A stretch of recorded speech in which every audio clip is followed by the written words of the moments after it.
South America, but hey, we won't go there. But whatever. And we're live. Good morning, Xbox. Yes, good morning, everybody, and welcome to episode 13 of Good Morning Xbox. Here we are back at it again, bright and early. I feel like a crushed bag of dog doo-doo, but hopefully I can find my energy, my second win, as they say, and get this show on the road. As always, my fantastic and eclectic panel is here, minus Scrub Nurse, who couldn't be with us this morning, but we have filled his spot in with a dynamite community member. Someone I can't wait to introduce in just a moment. Many of you are familiar with her, but let's get to our main panel first. Let's start with the exalted one, the one with the fantastic blue hair and the awesome beanie. It is Cool Cat Terri. All right, hello everybody. I hope you all had a great week so far. That should be another fun day today. Upgrading himself from Alcatraz, we got the one and only eternal Shaddai. Good morning, everybody, and pretty much we're back. Let's see what else, and welcome Assassin Lupa finally. We got down in the bottom here that handsome look gentleman, Mr. Krusty Paul, Cerebral Paul. What's happening? What do you mean crusty? What the hell? You want crusty? Doing? I'll give you crusty, old man. I'll tell you what. Good morning, everybody. There we go. A man with the awesome background and the fantastic merch, as always. It's Axel1324. And your mic is muted. And he's talking to himself. He's still talking to himself. I even cursed to myself just 2 seconds ago. Good morning, everybody. I see the chat is already rolling, and we got a fantastic show lined up for you guys. I can't wait to get started. Yeah, we need to clip those muted mic moments, and then what do you call them? Do like sort of what do you call it? Like the dubbing or the lip syncing or whatever, and say something completely outrageous.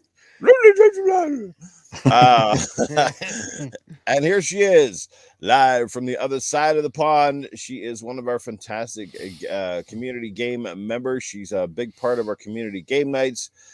She's always a ton of fun, whichever podcast you find her on. Most often you will find her hanging out with Mav and company on the Xbox Ultimate podcast and a few others. But here she is, Assassin Lupa. Welcome.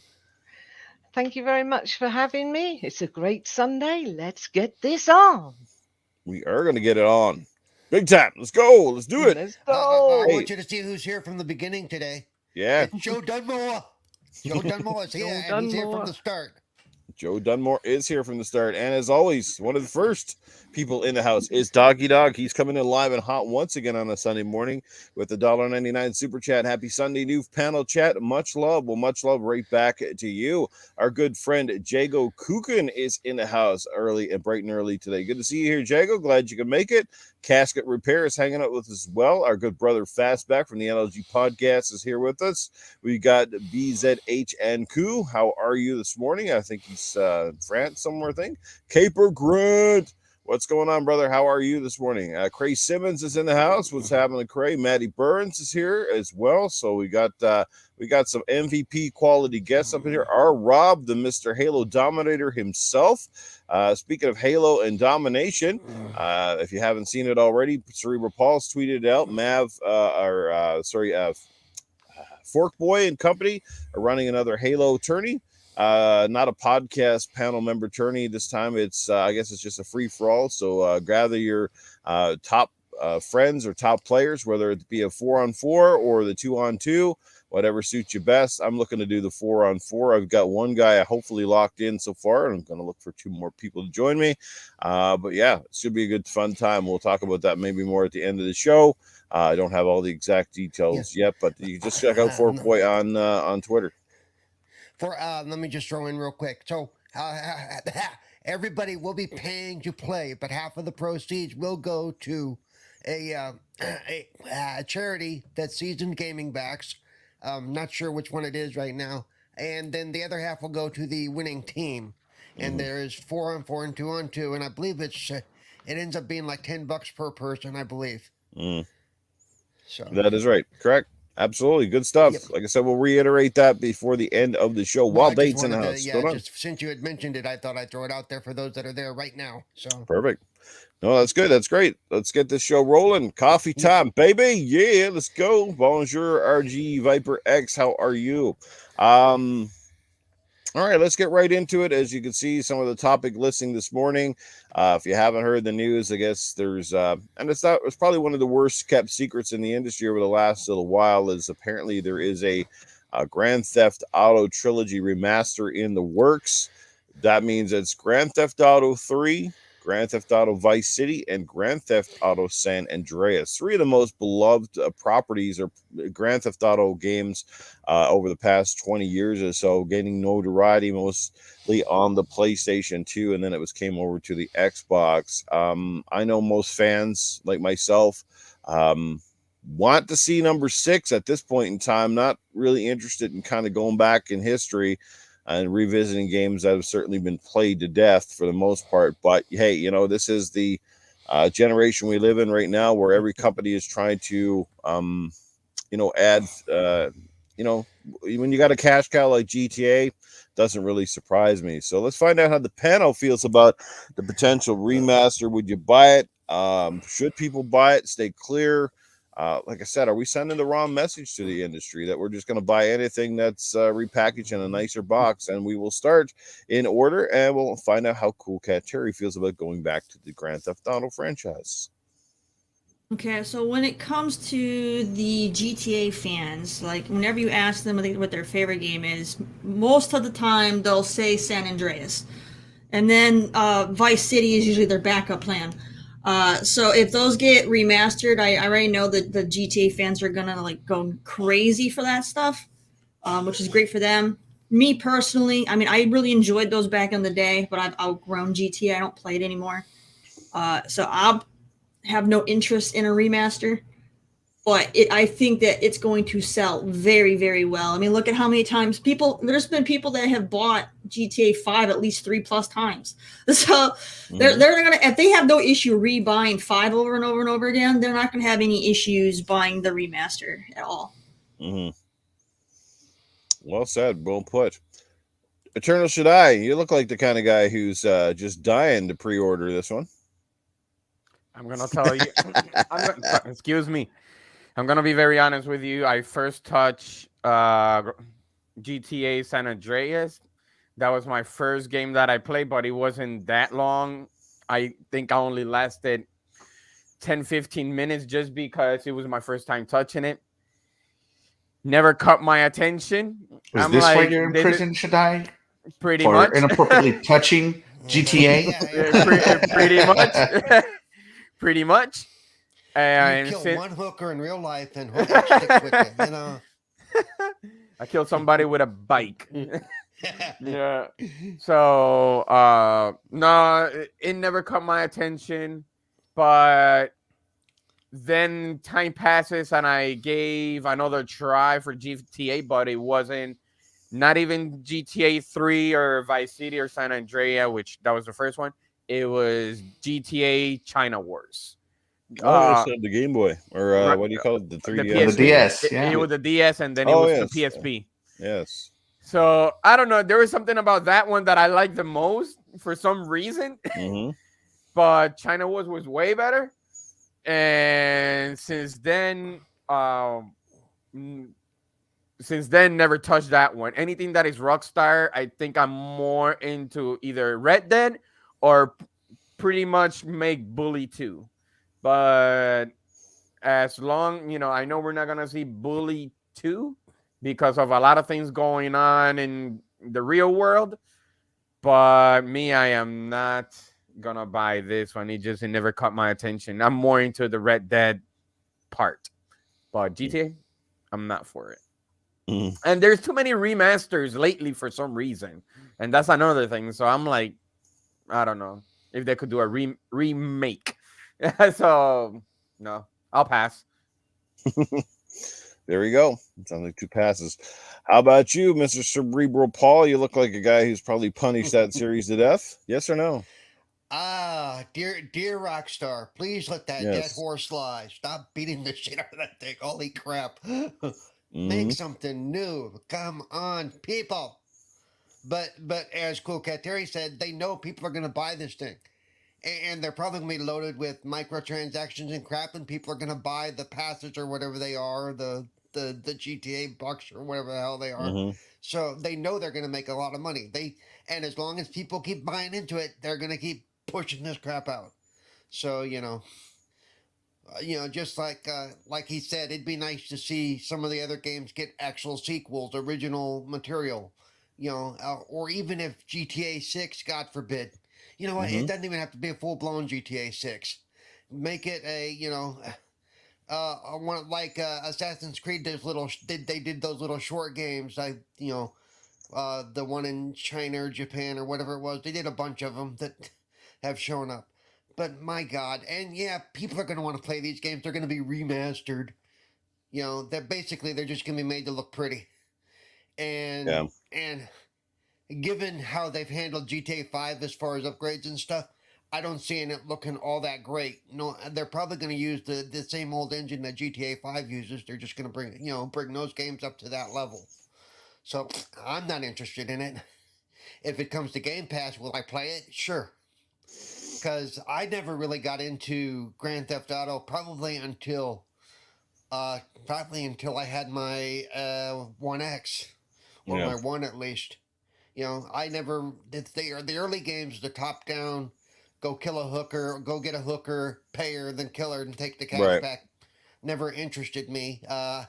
Somebody got me into GTA 4, I think, and it was okay, but nothing that really kept my attention. So yeah, I know they're going to do it. I know they're going to get money out of it. So no matter what we say, it's going to happen. So here we are. Two people in the chat bring up something interesting. Well, Nick's, I think, in the chat says something about perhaps shark cards and stuff coming to it, and perhaps some form of online multiplayer, which is a possibility. It is what it is. It wouldn't surprise me in the least, but an even bigger question mark, and this is the one that I think would make the most sense, and this is where I would be interested in picking up the game if it came to Switch. Right now, that's a void in the Switch lineup, as they have, like I said, Switch has no Call of Duty games and no Grand Theft Auto games. I mean, two of the biggest franchises on the planet, and you can't play either on the Nintendo Switch, which is the hottest selling platform on the planet. So why not? Wouldn't this make perfect sense? The Switch, I would think, would at least be able to run the Grand Theft Auto games relatively well. I mean, based on the fact that they're built on much, much older hardware. So would that be a great option, guys? Would that convince people to maybe buy it? Because I think if I was, I that's how I would want to play it. It is coming to the Switch, Noof. It is? It is. Well, then that's going to be which one? Huge news. The Trilogy, the remake. Yeah, he's going to the Switch. Yep. Well, there you go. Okay. So ignore In your face, Snoop. In your face. Yeah, that one will have a lot of touchscreens. Wow. Well, the one thing that I want to add is this trilogy is mostly going to appeal to the older gamer that played these back on like PlayStation, like 2 or whatever. The younger gamer, they're all about GT Online. So I feel like these classic games are going to be too limited for what they like to do. It's just, there's not as much you can really do in those games, San Andreas, compared to what they can do in GT Online. So I think the younger gamer might be bored with it unless they add an online feature. But otherwise, this is only going to appeal to the older gamer that's already played them before. Yeah. But Rockstar doesn't care if you play it; they care if you buy it. Yeah. Online with friends on the Switch. Yeah, that'll go over well. But the older gamer could give them the information saying that Grand Theft Auto 3 is the best one compared to San Andreas because hey, you shut your mouth. You shut your mouth, Shaddai. 3 is not better than San Andreas. Remember that one before it got better for San Andreas. So Okay, people is gonna say that. Somebody call the warden. He needs to go back to solitary. Okay, I'm just saying. All right. Yeah, excellent. So my favorite GTA is definitely San Andreas. I have fond memories of playing that with my brother. My brother showed me that you could work out in that game and it raises your stats, like you could run faster. Okay.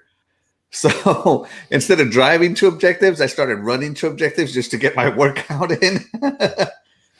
And, just trying to compete with my little brother. He's more of a GTA guy than I am. I have good and fond memories of GTA San Andreas. I do think it will sell well, though, for the younger generation, because when I was in Mexico, they don't have too many consoles over there or whatnot. And the Switch is a relatively affordable portable console. And GTA San Andreas was available on the cell phone. Every single young person there was playing San Andreas on their phone.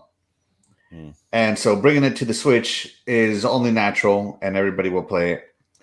GTA is GTA regardless of anything. At this point, it's its own brand. Yeah. And not only that, GTA players have evolved GTA Online into the GTA No Pixel servers. The GTA roleplay, where they removed all the NPCs, and everything and everybody you see is an actual person. And people can play, as police. People can play as hookers. People can play as farmers. And all this funny stuff happens on the No Pixel. I think GTA 6 is going to have to lean more towards the role playing. But as far as the remake is concerned, am I going to buy it? I'm not. I've already played these games. The story won't change. The story isn't going to add anything new. There's no reason for me to buy it again to play the same story looking prettier. I say that as a person that bought Fable Anniversary and Halo, But I'm just not it. GTA is one of those games that I just play once and I'm done. And I think it's mostly because they are so complete. GTA, you're not left with too many loopholes in the story. They don't overcomplicate the story. They don't introduce weird characters that are halfway fleshed, and then you never find out what happens to them. If they're important, they'll flesh them out. If they're not important, they'll, do their cameos. So yeah, I'm excited for that. I will play GTA 6 when and if it comes out. But for now, I'm just going to stick to my backlog and all the other games I have to play that come out on Game Pass. I always find that the stories for GTA are kind of not really. For me, they're forgettable. So it's like when I think GTA, I think that GTA is more about just free roaming and screwing around. I mean, yes, it has a story, but I played San Andreas, and to this day, I don't even remember what the story was. So it didn't leave an impression, So what does that say? That says that you're playing it wrong. That's all that says. Hey, cool. Terry at least was honest. That's how interesting was San Andreas. She forgot about it. She just let you know. I remember having a lot of fun. I had a blast playing it as a kid, but I honestly do not remember the story. I just remember screwing around a lot. A good game will give you a good memory. This time, I don't agree with that all the time, because I played a lot of great games that I enjoyed the story at the time, but I couldn't tell you heads or tails. If I went back and replayed some of them now, right? Once I got past the fact that God, this game is old, it looks like shit. I might, I might go, oh yeah, that's right, this was cool. I mean, I do go back and I've replayed Red Dead Redemption storyline 3 times now. I know how the story goes, but it's still a great story. And because there's enough of offshoots of stuff to do, you can always alter it a little bit as far as what you're not just running through a static story. Jago has a good point in the chat too. Like, with all of the games coming, we're seeing more and more games, like, and our backlogs increasingly growing. Like, who has the time to really go back into these games? Right. I mean, if these were like complete remakes, I'd feel differently about them. But if they're just going to get a new coat of paint, just get boosted to 4K and with better frame rates, I mean, it's still the same game. So I get it. People love the franchise. Some people haven't played these games probably in 20 years, something like that. So, I understand it. And I definitely understand the Switch perspective, because it would introduce GTA to a whole new generation of fans, kind of a thing. And I think if you're a GTA guy and you just want to get a quick fix, and that would be a perfect little thing, pop in GTA 3, Vice City, San Andreas, get on the plane, train, go hijack some cars, wreak some havoc, jump in, jump out. Kind of makes sense. But outside of that, like, it's definitely not something that I'm excited going, wow, well, I want to plunk down another. And I'm pretty sure it's going to be a fairly expensive game, because, Rockstar, I don't think they're going to care. People are going to eat it up if they charge full price. They'll still just go, yeah, I'm going to get it. and then they're going to pay their $80 or whatever, or $70, and yes, I don't know. But let's find out how Assassin Lupa feels. Real quick, that somebody mentioned the online thing, and the younger generation. You're right. They're not gonna single player. The story's gonna have to really draw them in, because no matter how you go, hey, this was cool. I remember playing this when I was your age. They're gonna go, you know. If I don't get to be online with my friends, why should I bother? You know. Yeah. They just want to go online and build like ramps in the sky and screw around. That's what they do. I loved in San Andreas too, Axel, how, you know, not only could you run and get fit, but you could eat hamburgers and stuff, and your character got fat. That was hilarious. That was one of the few games that ever did anything like that. We'll work out at the gym, your guy got all buff. You could spend hours just doing those things and then trying to balance it out, I guess. So there was lots of stamina and different things long before Legend of Zelda Breath of the Wild made it. And your character changed with it. Was so funny. Like, I would purposely make him go get fat and get thin, get skinny, get buff. I would do it on purpose, and then like the character would show up in cutscene how he was. Yeah, that was so fun, so funny. It was, and that was a bigger world. San Andreas was much more realized, a lot more to it than the previous games before it. But let's find out how our guest Lupa feels about perhaps returning to the worlds of GTA in a remastered form. Never. Well, it's another cash grab. It's another cash grab. Fed up with remakes and remasters. Want new IPs. Hate the game. It's the one game you will never ever get me to play. Cannot stand it. Where did GTA touch you inappropriately? Well, you need to really come try the GTA 5 and community game night though, because that stuff was fun. No. Like I said, she's very aggressive. In a hot tub with a load of guys. I'm right there with Lupa. I do not like GTA. Like I did back during San Andreas, during like their prime. I like GTA, but then after 4, it was just downhill. I can't stand it. They are in their prime. Have you seen how much GTA 5 sells?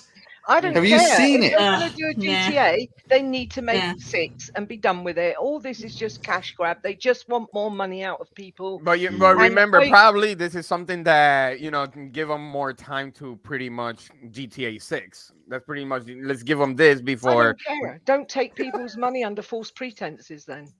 Well, what's the false pretense? It's a remake or a remaster. It's just a touch up. It's a load of rubbish. It's a rip off. And to be fair, it's not even worth it. Well, so far, something else. Correct me if I'm wrong, but the GTA franchise so far has not featured a female character lead. Is that correct? Correct. Mm-hmm. So why do I get the feeling GTA 6 is probably going to be on the cusp of a female lead, or at least one of the characters that will remain in the game? They said that they wanted to do that, and the fan base is already mad. So, I got so many other great games that I want to play before I ever went. I will never go to GTA. I will never play GTA. I just can't stand it. And I wouldn't even play it as Lost Forever, so I wouldn't even play it with Mav the other day in the crew. So if you don't like GTA, that means you don't like Red Dead Redemption either? And the only problem, I did play Red Dead 1. They're not the same game, but also the problem with Red Dead, my problem, is that the reticle for the guns, I can't even see it. So I'm shooting everywhere but at the people. It really annoys me. Yeah, that's so just give me a bloody reticle, please. It's a little tiny dot that you can't see. Yep. So I gave up because it just was. I loved the story. I really wanted to play Red Dead and Red Dead 2, but it's like I can't see where my reticle is, and I'm shooting everything but who I'm meant to be shooting. And being able to choose to be, a fantastic female lead, that wouldn't change anything, So at least when you're having those romantic encounters, you might not feel quite so awkward. I don't know. I just find it a lot of the stuff that I've seen of it, and I just find it I don't know, crass. I just find I find other ones. I find other games in that vein of GTA to be more enjoyable, like Mafia and like Saints Row. Like, I find those way more enjoyable than GTA. Mm-hmm. Yeah, I love Mafia 1 and the remake of that, or remaster of that, whichever it was. It was really good, and I really enjoyed that. It was fun. The But Godfather I don't games find too. GTA fun at all. I just walk around thinking, what am I supposed to do now? It's like, nah. Speaking of fun people, we got some super chats coming in, some heavy hitters. First off, we got Dirt Griggity from the We Bleed Green podcast, dropping in here early and dumping $5 down. Good morning, Xbox. Unfortunately, I'm part of the problem because I'm for all of those remasters. I know. I apologize for being this way. And you know what, Dirt? I've said it, many other people said it. You know, whether we agree or disagree with them, it's your money at the end of the day. And like I said, for everybody that might be sick of a game, we also have to remember there's still an audience that may have never played them, and to deny them perhaps the best playing version of said game, I mean, it's not really fair either. So we know, I want them to move on to GTA 6. We know they're making it. We just don't know when it's coming out. But it is what it is, right? And you are completely agree. I mean, everybody should have the chance. Like I said, if you don't want it, don't buy it. That's simple. Yeah, And that's exactly. how we speak to the industry. If we don't buy it and the sales are very, very dismal, they might reconsider things in the future. But here's the thing with those things. They don't take near as much resources and as much money. And for a franchise as heavy as GTA, it's a small drop in the bucket for Rockstar to go put this out for them. They're going to handle, one of their teams is going to handle the ports. It's going to be, it's going to look good and it's going to be decent, because like I said, these are older games from older hardware. But it costs less. Like it's almost a can't miss investment. You're going to spend very little and they're going to get way more back by putting this out than what they're going to lose making it to put it out. That's the thing, because it's GTA. It's going to sell. It's like Call of Duty. You can put turd in a wrapper. It will sell. I don't care. Like as bad as, and we're going to talk about COD in a bit. As much as people are like, we'll buy this next COD this year. Yeah, that's a very small percentage of the population. But guess what? COD will be right up there in the top 3 games once again, no matter how bad it is, because people just eat it up. And, we got a interesting guy in the chat dropping $5. It's Axel, 1324 Gaming. Who is this guy? I don't know. I've never seen him before. But he says, this podcast is a cash grab, Noof.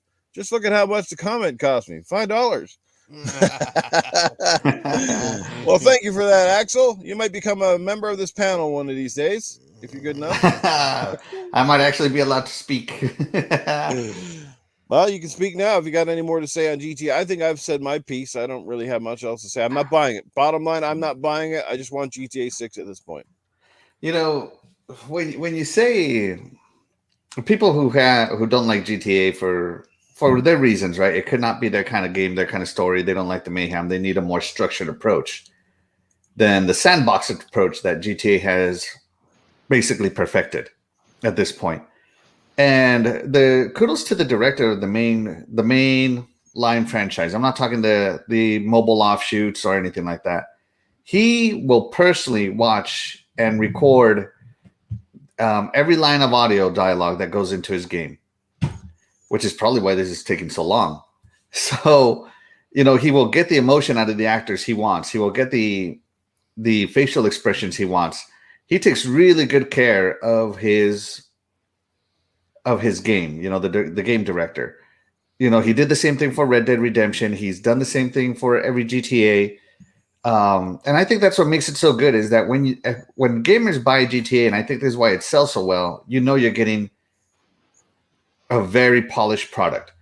This director will not let anything go, and he will not be pressured by Rockstar or anybody else. He'll just leave, and good luck selling GTA without him.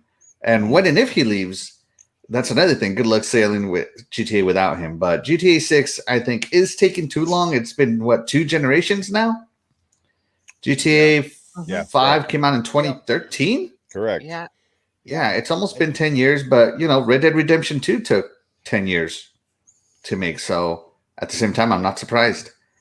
But yeah, we'll see what he comes up with. And for those of you who haven't experienced GTA, to put it on the new current consoles that everybody's asking for this Christmas, it's a good way to experience it and fall in love with it like all of us have, if you haven't already.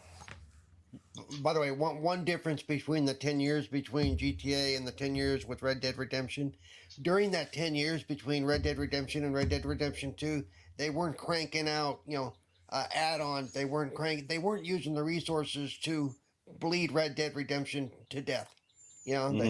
they were working on the game, which is, it'd be nice if we could see they were doing that with 6. We really don't know that they're doing that with 6 because they're not saying anything outside of, it's coming someday.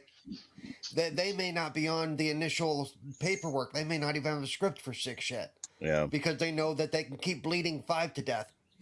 Well, 5 is keeping itself alive with the freedom, with the mod freedom. Like I said, the GTA No Pixel 3.0, it's fun. I don't know how else to say it. It's fun. It's fun to watch. It's fun to play. But it's becoming like Sam Fisher, though. It's almost becoming a joke, that we're probably never going to see it at this point. Sam Fisher never was. I said it. What? Okay, can we kick him off the show? Show of hands, who's actually buying GTA release when it comes out? Show of hands. Keep your hands down or put your hands up if you think you might buy it. Obviously, we can't see Lupa's hands. It's down. Hers are down. Yeah, that's what we figured. I don't see any pans on this channel. I see a little sausage wiggling again. No, guys, that's like a no for me. I think as well that we've all got to understand that everybody likes different things, and just because that's my opinion doesn't mean to say I shit on people that have a different opinion. Yes. Because we heard the same thoughts when the Mass Effect trilogy was announced as well, and people went out and bought that game up. So what makes one more important than the other? I mean, actually, the Grand Theft Auto trilogy is far even older than the Mass Effect ones. Yeah. But at the same time, like those games, in my personal opinion, as I've said earlier, those games I think would have been better for a remake. With a whole brand new set of paint, not just a resolution bump and frame rates. Like if they put a whole new with the modern day graphics on the old games, I'd be far more interested, because those games, like when you're going to play them, like I said, if you put a new coat of paint on a piece of wood that's already rotting, the wood is still rotted. You know what I mean? It's still not going to look that good. That's the thing. You can only fix stuff so much, and then you're going to go back and look at this. It was like playing a lot of the N64 stuff on the rare collection, the rare replay collection. It's like, it looks better now on the rare replay collection, but at the end of the day, it's still an N64 game with absolutely terrible textures, low polygon count, and the games look horrible. They might still play half decent, but they look horrible. Like no matter how much you brush it up, they look horrible. So yeah. I just bought the Mass Effect thingy in the sale, but again, it wasn't number one on my list to get. But when it was in the sale, I thought I'd grab it. But I think I only did that because I'm intrigued to find out, because I played number 2 and I couldn't get to grips with the controls, and they told me the controls have changed, so I'm prepared to give it another go. Well, we got a few people in the chat that got their hands up. They've got the little emoji there or whatever. Happy Cloud Gamer is in. Looks like Nix is in on this one.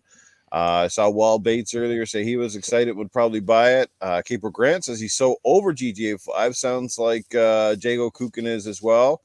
And Dirk Riggy obviously sounds like he's ready to buy it. So we've kind of got a bit of a mix in the chat, which is always good. Difference of opinion, all that stuff. And like Fastback said earlier, people forget to use I when they put their opinions. They speak their opinion and almost sometimes put them out there as if my opinion speaks for the entire community. But again, we're a very small portion of it. At the end of the day, we see this all the time. We're like, and it seems like all my friends that I hang out with or at podcasts with aren't buying the game. But then you look at the sales on the game and it's like, wow. Like how many people have said about the sports games? Like when was the last time we bought a sports game? A lot of us haven't. Like we've kind of stopped buying them, but yet they're always at the top. So it shows you that the hardcore gaming community that makes up most of these podcasts is not speaking for the rest of us, because those damn games are always at the top. And it's the same rinse and repeat formula. I'm so tired of it. But every year, FIFA and Madden, FIFA and Madden, FIFA and Madden. Crazy. So I don't know. Do you think that the negative press that GTA got and gets because of things happen in the world they equate to a video game might be the reason why all the youngsters and that go out to buy it, because of that, not because they like the game, but they want to experience it? Yeah, because any press is good press, especially to a game. Yeah, I think that boosts the sales of GTA. That out, You get to run people over. Oh, I gotta check that out. You know. Look, kids want to play any game that's rated M. They don't care what it is. If they see that M on that label, they want it. Okay, that's all they care about. Like, oh, I'm not supposed to play this. Here, Daddy, buy this for me. You know? Oh, and if the world tells them it's bad for them to play it, that the more so. Exactly. The more they want it.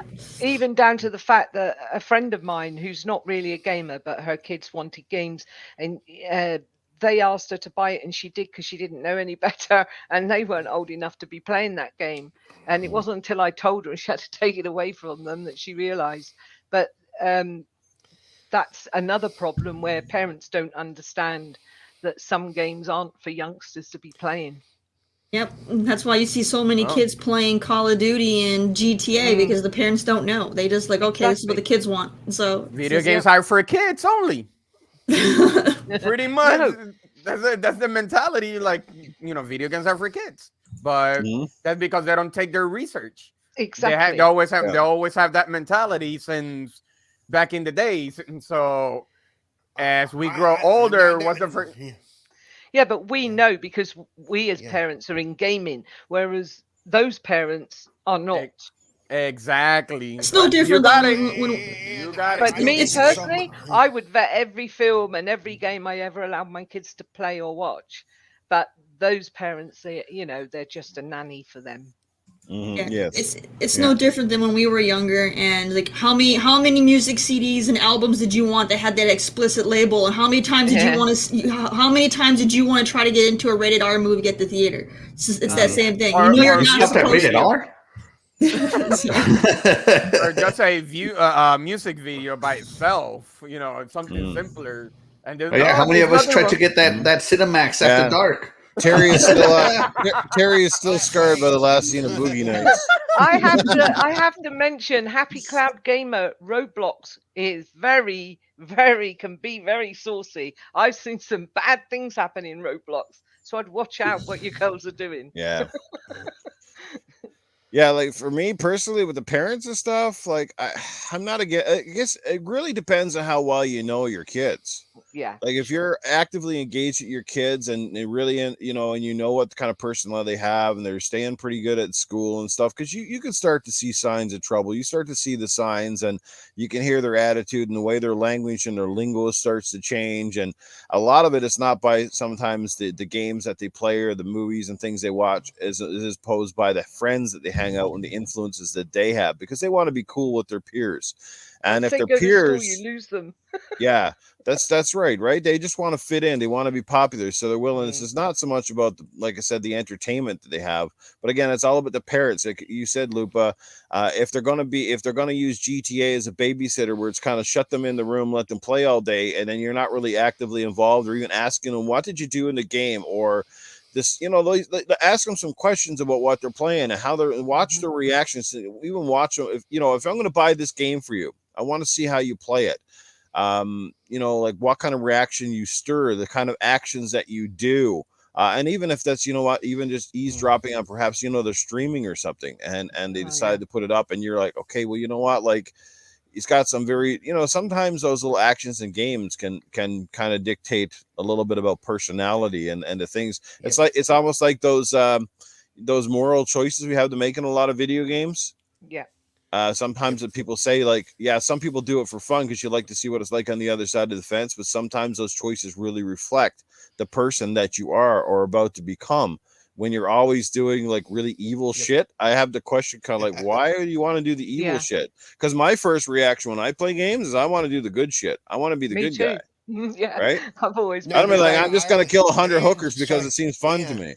But that's what my brother did. He was going out. I always want to be in the dark side. In Star Wars games, I always want to be in the dark side. He was going out. My brother was going out in GTA, and all he was doing was killing hookers, and buying drugs. Hey, you know what? They got to make daddy money, and if they don't, yeah. But I mean, to me, it was just. I find it crass. I just don't understand. But like, I was like to my mother, the boy's got an issue. Get him off of there. Kudos to Xbox though. So I have a nephew who games, and his dad is very technology centric. So he's not one of these old parents that doesn't know technology. he can eavesdrop into his son's Xbox Live chat anytime he wants. Anytime he wants. He has his router set up that he can look at every website that was,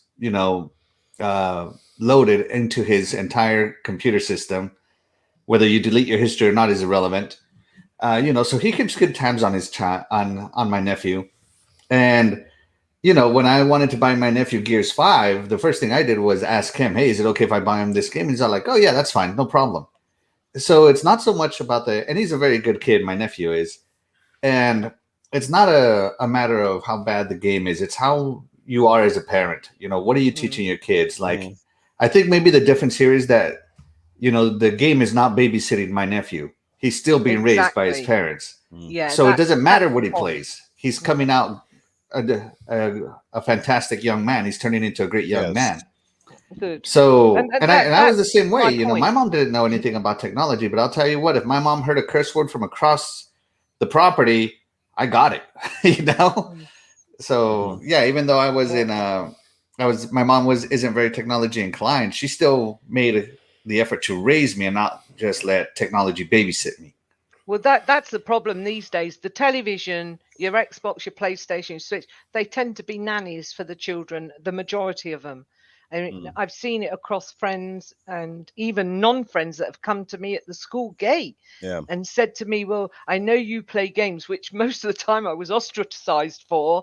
But as soon as they had a problem, they'd be saying to me, oh, what can I do? My son's doing this or my daughter's doing that. And I'd have to tell them what to do because they didn't have a clue. We'll try. They didn't like me for it, but it was like, well, try parenting your child and allowing only a certain amount of time on these things and remove them if they're naughty and stop them playing bad games. It's simple as that. I mean, little kids of 8 and 10 shouldn't be shooting people in COD. It's just wrong. And Last Emperor says almost every game has violence, and he's pretty well right. I mean, most games do have some form of violence, but there's a big difference between violence that imitates real life as opposed to violence that's in, say, a third-person action platformer where perhaps you got a little stick and you beat up a fantasy like the Lego games. character, like the Lego games. So, got violence. But it's hard to take those games seriously when it's just little blocks falling apart. I think even a kid knows the difference with that stuff. But when you imitate, especially with the graphics level of games today, where they're almost borderline movie quality, and you see games like Sniper and stuff where you shoot the bullet and you see the internals and the brains flying out the back and all that sort of stuff. Like some kids just get very desensitized and again it's I'm not saying it's not right. Again, it's on a per individual basis. They don't. I'm gonna say you have to know your kid, or else you're gonna get into what we went through in the '80s. That rock music makes people serial killers, or it's always violence in movies. It's not the movie. It's not the game. It's not the music. It's the child, the parent's mindset that leads into the child's mindset. And the thing is, that's why I've invested in the Amico, because there's no violence on there as game, no blood and guts, no profanities, no nothing. So I've invested in that for $250 for my grandchildren. What? Yeah, there's no online, there's no profanities, there's no blood and guts in the games. It's like Burger Time and stuff like that, and Shark. I love Burger Time. It comes with 6 games for $249, I think it is, on UK Amazon. So yeah, I've invested in that for my grandchildren because I've got older grandchildren, but I've got younger grandchildren, so that would be perfect for them. So the older ones can play the Switch and the younger ones, or the Xbox, and the younger ones can play those games. They're safe. I just think that video games now, they are the modern day scapegoat for these things, whereas one time it was largely reflected on music and movies, and they've deflected it now a little bit away from those two mediums more so to gaming, because gaming is the most popular medium probably on the planet, and more of that demographic is involved in gaming perhaps than they are in the other mediums. Like more kids now play games perhaps than they go to the movie theaters and watch the latest blockbusters. That's just what and it's largely because they're on their phones as well, but it's such a stupid argument. When you see these shootings and stuff, and got to be the games. He's got a history of games or playing violent games. Well, like I always tell people, so what was Genghis Khan's excuse, or what was these people way back centuries of old who murdered and massacred and raped and pillaged? Yeah, Genghis Khan had a PlayStation -1. Okay, I'm just saying, Yeah. What was history's excuse? From the dawn of time, there's been violence, even before mediums existed. Cavemen were probably violent at one point in time. Oh, they were very violent. Fire. They used to drag their women around by the hair and beat up dinosaurs. I mean, I mean, there was loads of violence. It's the only way they could eat. You steal my fire. Serial killers you get. Me All nice, these you serial bet. Killers way back, the one that cut up people in his bedroom and. Animals are violent. Yeah. Look at animals; they're violent to each other, and they don't watch fucking television. Oh, sorry, I dropped that bump. but they're not violent to their own type. They're only violent to other animals they need to eat to survive. Well, they get pretty violent against their own type too, and they get jealous. Ever watch lions and stuff like that? It's like, hey, you ain't getting my woman. This is true. Yeah. So, and like lions eat their own cubs if they're kicked out of the when a lion takes over in the pride from another lion, it eats all the other lion's cubs. Mm. Yep. So we started on another fantastic topic here, but wow. But let me just I'm not a parent, so I can't say too much. A lot of it with what the kids play and watching whatever is talk to your kids. Be aware of what they're playing, and don't necessarily say no, but talking about what they're seeing, what they're doing, and discuss it with them. Same with movies. And definitely tell them no. Kids need to learn. People need to learn how to be okay with being told no. Okay, stop. Sure. But it depends on what it is. Like there's really nothing wrong, depending on the kid, with a kid playing Grand Theft Auto or a kid whatever. If you talk to the child, and depending on how the child reacts to it. I know a guy who a lot of people won't let their kids watch scary movies till they're older. But I know a guy whose kid loved the Scream series when he was 6 and 7. And it's not like he didn't grow up to be a serial killer. He's actually one of the nicest guys you'd ever meet. But I have to say as well that even though you can be a good parent and you can do all the right things, you can still have the friends take up. Well, my friend's mum lets us do this. My friend's mum does that. Everybody's going to go through that, and you get bad kids, and yet the parents are good people and doing their absolute best. No, but even if you're good and all their friends are good, they could still end up being a bad kid. Exactly, that's what I'm saying. It's usually in the genes. Right. Yeah. Like I said, this is a phenomenal plutonic, a subject that came out of a simple GTA remaster thing, but I love it. This is great debates, awesome topics, and I think most people are hitting this right out of the park here, if not all of us. So we're all kind of on the same page, and I think a lot of people feel the same way. But there's always going to be a set of objections, and we always look at it as well from the side of the coin where we're all heavily invested in video gaming. So us is a passion, it's a hobby, that sort of thing. But then there's a lot of people that don't understand gaming, never will understand gaming, and don't want to understand gaming, including politicians who grew up in eras and times that were long before gaming became this mega thing that it is. And you can tell with the way that they act, and they act like they're being so righteous and noble. And it's like, dude, so why don't you go back and ban all the movies? Are you going to stop all the movies? Are you going to start censoring everything? So to the point where we get down where the only form of entertainment is watching like Teletubbies or something. Like, come on, man. No, Teletubbies are evil. Teletubbies are evil, man. I'm telling you. Yeah, apparently they stood for sex symbols too, apparently. Just to show you guys how much of an adult.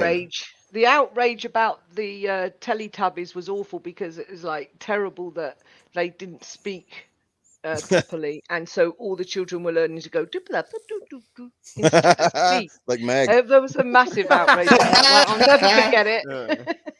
The funniest part about the politicians in the games was, or just politicians and technology in general, I was watching a recap of politicians questioning Mark Zuckerberg from Facebook. Yeah. Those guys couldn't tell you how the internet. You could tell those old people didn't know how the internet worked. It was hilarious. Like they have no idea what they're trying to put laws on. It's funny. Most of them don't know how to use their phones. It's funny. Anyways, moving on. True. Yeah. Let's change the topic, and I guess since we're about halfway through the show already, Terry, you want to start doing your indie spotlight? We want Terry. Copyright strike coming up. Probably Literally. Probably. Here we go. Demonetized right now. I demand a refund before this happens, Noof.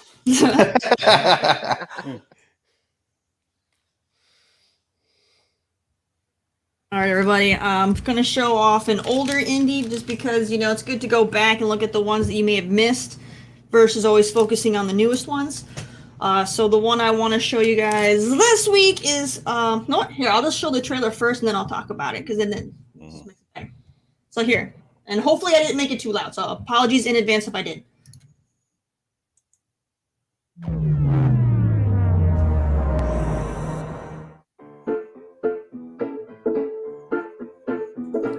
You know, in stories where the little girl is really a princess and her parents aren't really her parents? Good night, Daddy. Does she still get to see them? Now promise me you'll be a good girl while I'm out singing. I promise.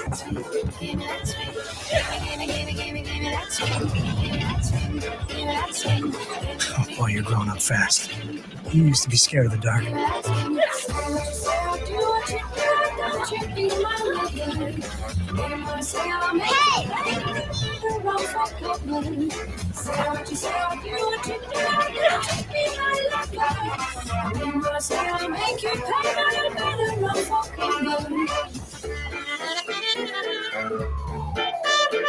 That was amazing. I wish I could do that. Would you teach me someday? Gave me diamonds and gold. Okay, so Contrast. Now, this game is phenomenal. It takes place during like a noir, theme. The music is fantastic. It's got like that like 30s kind of style music in the game, and basically you play the game is it follows that young girl named Dee Dee. She's very lonely. Both of her parents work in like show business. Her mom's like a stage singer, and then her dad, I think, is like an agent or something for entertainers. Like he manages, I think, like a magician or something. Anyways, she doesn't spend a lot of time with them, so she, creates an imaginary friend named Dawn, who and then later on, like her parents, they go missing, and so now she wants to try to figure out what's going on. So she, relies on her imaginary friend who travels through shadows. So it's a lot of fun. You get a nice little story with the little girl, and then the puzzles are really good if you're into puzzles like I am, and the music, and it's a really good story as well. So it's a fantastic game. It's available on PC, Xbox, and PlayStation. It's $15 on PC.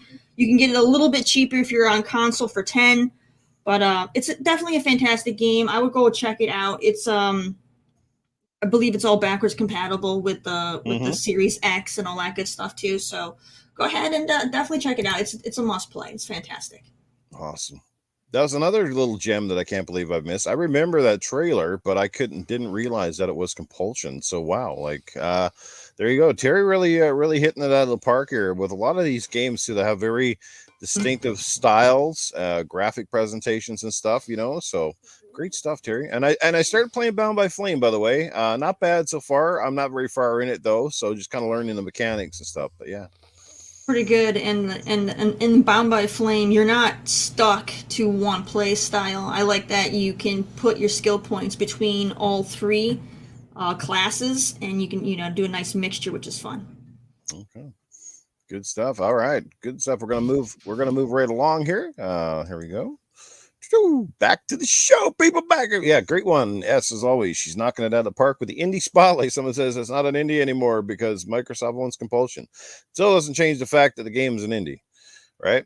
Yeah, I mean that's 360 PS3 era game, so it's an indie. Even more so an indie back then. Yeah, less development money, I think, at those days. So there you go. Let's move it right along, and we're going to talk really quickly about another topic which wasn't on my list, but it hits home for a lot of people. Many people might remember a little game that came out on the 360, which was Xbox 360 exclusive. Many people wanted a sequel to it. which never really materialized, not in the traditional sense. It had sort of a sequel, but was not the same as the original. I am talking about Remedy and their gem that was called Alan Wake, a fantastic horror, mystery, sci-fi kind of action game. Obviously story, narrative driven. Many people may have played Alan Wake. It's become a favorite of a lot of people in the community. I was a huge fan. I did complete the quest. I restarted it recently, but just kind of got lost in the shuffle of all of my backlog. So it looks like they're probably making a game, much like the GTA thing I mentioned earlier, probably one of the industry's worst kept secrets. I think for a long time now, many people suspected that Remedy might make this game. Fans have been wanting it. Remedy's actually expressed interest in going back to that world. And now with the popularity of these style of games coming to the forefront, I think they would have an instant hit on their hands with Alan Wake 2. So who remembers the first game, and who would be excited for the potential to jump back into this fantastic world? Me. I Go love for it. I'll let Shaddai go first. We lost go Axel first, too, by the Luca. way. I don't know where he went. Go ahead, Shaddai. Oh no, ladies first. Okay. All right.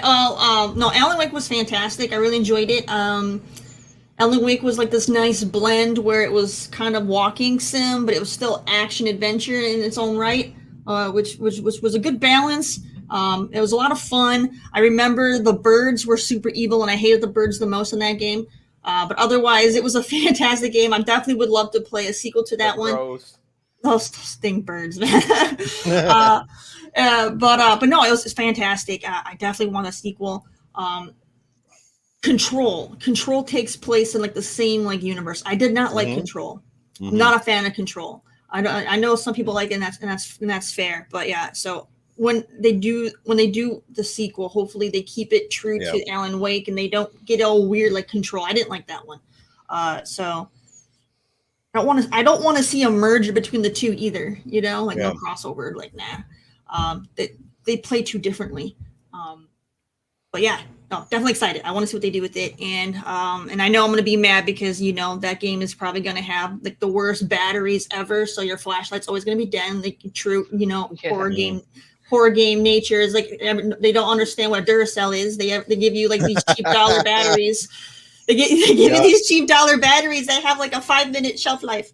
But yeah, no, it should be fantastic. It should be some good fun. I think when it comes to the PlayStation 5 version and the DualSense, they could be on to something with that if they implement that properly. That'd be really cool. With the DualSense, you probably feel that flashlight going out, the vibrations and stuff like that. I think they could definitely have a more of an immersive experience if they implement tactics right for that version. How about American Nightmare, Terry? A lot of people never really played it, and I don't know why. I think it's because maybe it came out. It wasn't publicized. It went straight to, I think it was Xbox Live Arcade at the time. It was a shorter Alan Wake experience, and I don't know why, but it never resonated, and a lot of people, like I said, just kind of almost skipped it completely. So why do you think that was? I don't know. Like I also didn't play it, but to be fair, I didn't play Alan Wake when Alan Wake was new. I played it years and years later. But so I was already behind the times on it, but I did really enjoy it when I finally got around to doing it. But yeah, I don't really know why people don't like Nightmare. I didn't play it myself, so I don't know what to base it on, other than maybe they just didn't want like a spin-off.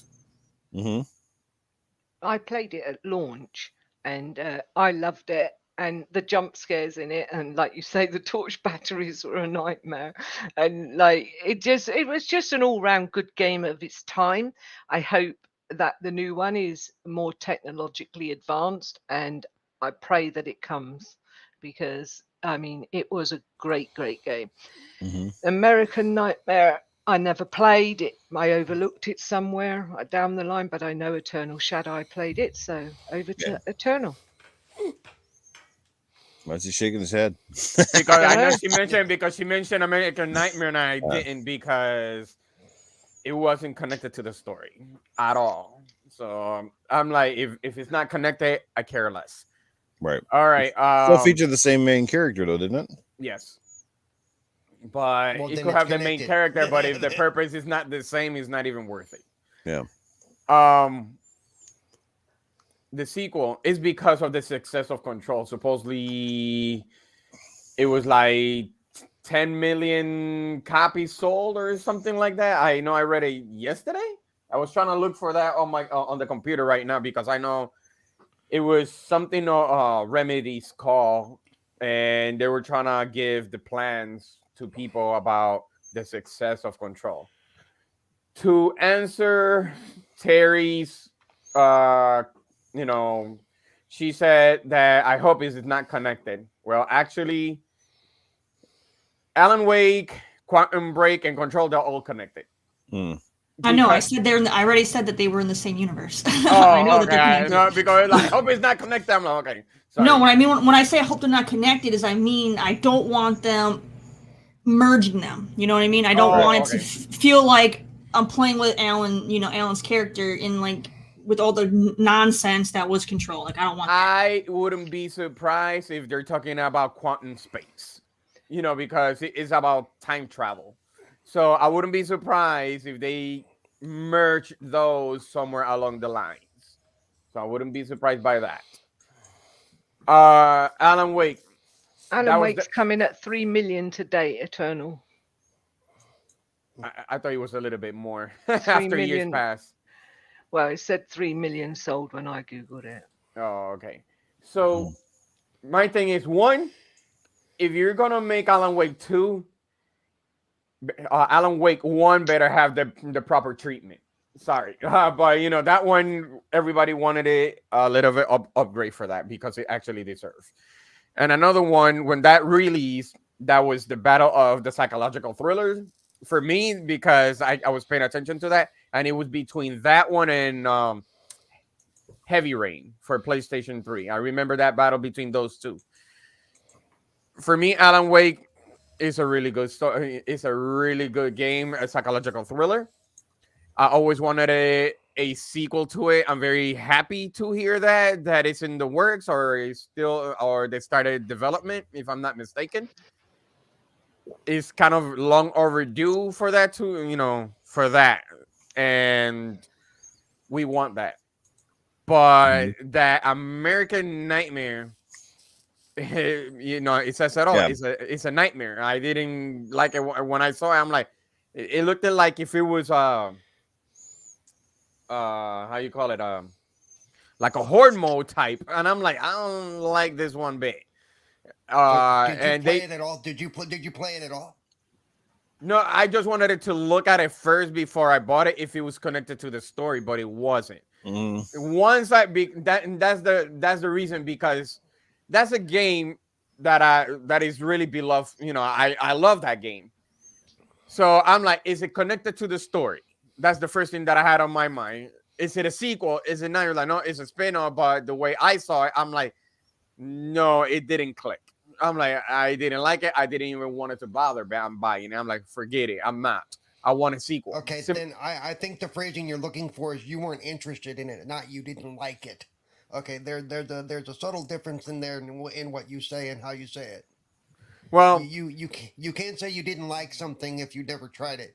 You weren't interested in it, yes, but not. People do that all the time, Paul. Yeah, yeah. That's part of the problem. But that's part of the problem. Yeah, you know? I put those at the same time, not like it and not interested. So because it will come like, I'm not interested. I'm not, it's gonna come into, I'm not liking it because I'm like, why you're not interested? Well, I'm not interested or liking it because they changed this or changed that. So to me, that's like a kid saying he doesn't like corn, even though he'd never tried corn in his life. He doesn't like it. Yeah. But this time I tried it, and whatever that new flavor is gonna come, I'm not gonna even bother. So no. But I'm just happy. I'm just happy that they're making Alan Wake 2, especially at this time. And I know Epic Games actually got involved into it. I don't know. Epic Games got involved into it for development. I'm looking forward to it because it actually deserves a sequel. It really does. Absolutely. I hear the title is going to be Alan Wake 2, Wide Awake. Just like Cerebral Paul down in the bottom. Paul, how about you, man? Alan Wake, any fond memories of the game? Did you play it? Get into it? No, because back when it was on the 360, I tried to play it. I really wasn't. I couldn't. With the old controllers and stuff, I had issues. Right. What's funny is I'm the opposite of Terry. I couldn't play Alan Wake. I've tried relatively recently, and it was alright. But I love Control and I love Quantum Break. Even though I haven't been able to finish Quantum Break, I was able to finish Control because Control had, they had all the accessibility modes, including your one shot, one kill, and all that kind of good stuff. So I still got to enjoy the story that was that game. So I enjoyed that. But Alan Wake, I never got into simply because I couldn't play it. It looked beautiful, even on the 360. But it was a game that the mechanics were very difficult for me. So, yeah.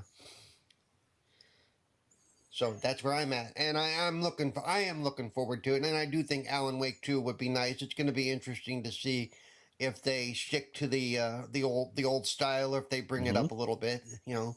And how about you, Lupa? Did you get a chance to play the original game? How do you feel about it? Are you excited for the sequel? I mean, I hear you're a master of the flashlight.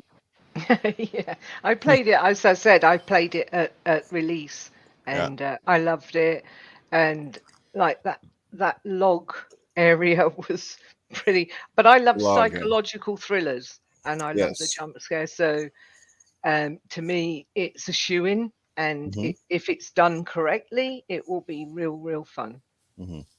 Did you find that Alan Wake, one of the things that game really did well, at least in my opinion, it felt almost like a live action TV show without having to use the cutscenes? Like Quantum Break obviously tried to fill in the gaps with those long, real time episodes, right, in between the actual game, which some people liked and some people hated. I thought it was cool. But did you find that with Alan Wake, it almost felt like a really great TV show that never was? Yeah. Because I did. For sure. Yeah, it could have been a really good movie for sure, or a TV show. The bits that you read in between are very good, and they give you a good open look to what's going on, and you can understand it very well. So yeah, I loved it, and really want. Yeah, I love the light and dark mechanics. The light and dark mechanics was awesome, because those batteries again were just a nightmare. It's like, please get some Duracell. We want the bouncy bunny. But didn't you had a bigger flashlight, or you just kept the default one? Well, you get the bigger flashlight later in the game, and hopefully you do. Yes. So that means you were like, nah, forget it, and got crazy and like, forget it. I got unlimited light. Yeah. Well, if you went that route, but like I prefer to stay with a little flashlight and make it fun. Yeah.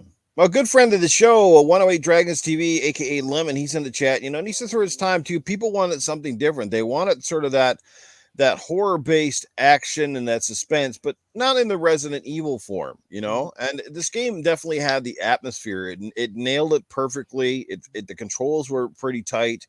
And again, that whole light and dark, going from that daytime where you could kind of ease up a little bit and kind of relax. And then you went into the nighttime. And then, boy, it was that flashlight and aiming it in the right direction and shooting at these, whatever you want to call them. These, it was just, how you had to aim it at certain things. Yeah. And like you said, that whole log area where that was ingenious, and just so much stuff in there, it was really, really cool. So, definitely a game that deserves a sequel, and a game that I definitely got to go back and rediscover again for sure. The question is, why did Microsoft just pull the plug on that one for a sequel? Because I know that was an exclusive, and everybody wanted that, and all of a sudden Microsoft was like, "Nope, we're not interested." And I know a lot of fans were really upset for not having a sequel, and they just let it slide. They sold it back, didn't they? The IP to back to Remedy, which was weird at the time, I thought, because the game for that time did really well. Supposedly, supposedly the sales weren't that great. For some reason, I'm like, I don't know about that. For some reason, they pulled the plug. I like with Alan Wake, it was different because it was psychological thriller. I got really fed up with zombie shooting and all of that, and it just bored me to the point where I was like over it. Yeah, because it was saturated. Yep. Yeah, exactly. So Alan Wake was a breath of fresh air, and I really enjoyed it. Yeah. For that reason. Well, we all know. We all know that Remedy, though, is notorious for being kind of long in the tooth when it comes to development. I also think that Remedy's the kind of studio, Sam Lake and company. They seem like the kind of guys that when they're done with something, they kind of want to move on to other stories. And perhaps, it was that whole being under the Microsoft umbrella at the time. They didn't want to be pigeonholed and, Alan Wake's a hit now, so we're going to be making Alan Wake games for the next 10 or 20 years, that sort of thing. And I think it could be part of that. And this is just my speculation and just me theoretically speaking, and Microsoft as well. And we notoriously know, unless you're Silent Hill or you're Resident Evil or something like that, that genre of games is very hit and miss. It's just, you know what I mean? Like, it doesn't come out with the same splash. People aren't really lining up. Like Alan Wake now will have an audience because most people fondly remember the first game. But if you just launch this as a new IP, would people really care? That is the thing. How do you market that? Again, it's a game that's very, I wouldn't call it niche, but it doesn't have it's not going to find the same audience that, the Grand Theft Autos and the Red Dead Redemptions and the Call of Duties find. Like, it's just not going to happen. The game, you got to have a modest budget and a modest target, because this game's probably going to have a ceiling or a window of 5 million, 10 million tops, perhaps in its lifetime. This doesn't come out with that, again, rated M game. With, again, that horror genre. A lot of people just don't like to be scared in games. So that off itself is very limiting, right? So I don't know. That's hard to say. It is. I think if you look back during that time, though, I feel like kind of like what you said, the fan base wasn't really established yet for the horror genre. When you look at a lot of the horror games that we had back in the day, there were some good ones, that we can remember, like Fatal Frame or whatever, but like most of them, there weren't that many mind-blowing, blockbuster, like horror games back in the day.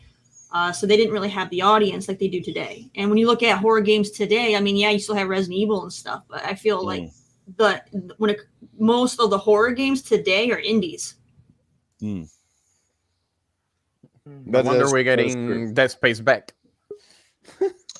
Yeah, I know you see Dan the Man, like he says, and I don't know if there's any truth to this, but as he understands, Remedy threatened to make Alan Wake 2 a PlayStation exclusive unless they gave them the rights back to the franchise. That could potentially be part of the story as well. They wanted to make the game. Microsoft might have not been able to back it. And of course, what was it? 505 bought Remedy. Is that deal over with them now?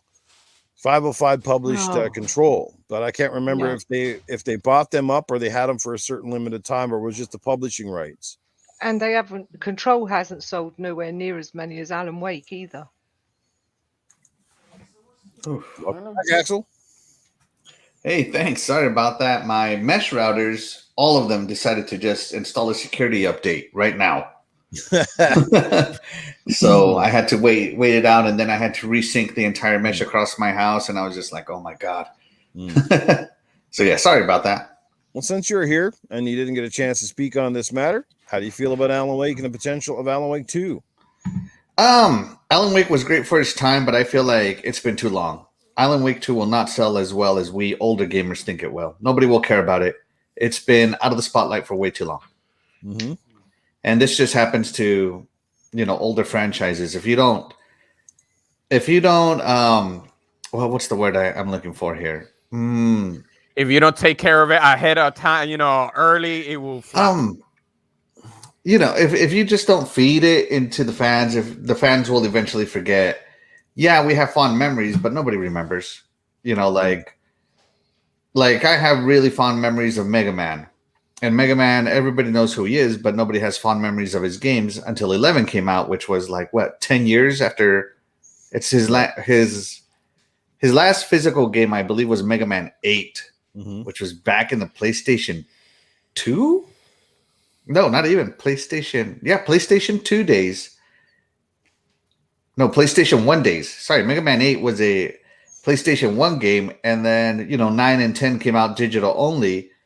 But then 11 came out and nobody really cared. If you don't take care of it, it just people forget. Alan Wake is a good game for its time.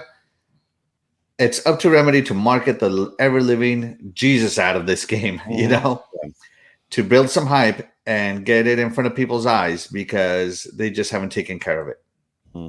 That's my opinion. But it'll be fun. Another reporter, could you imagine just starting up Alan Wake, just the click clacks of the key of the typewriter starting on the trailer? Man, just thinking about it gives me good memories. Good, horrible memories. Yes, well, in today's very crowded landscape, that's the question. Is people want Alan Wake, but where will it fit in? Right, it's going to have to be a phenomenal game and come out with very little controversy, and it's going to have to nail that feeling and stuff that it did with the first game.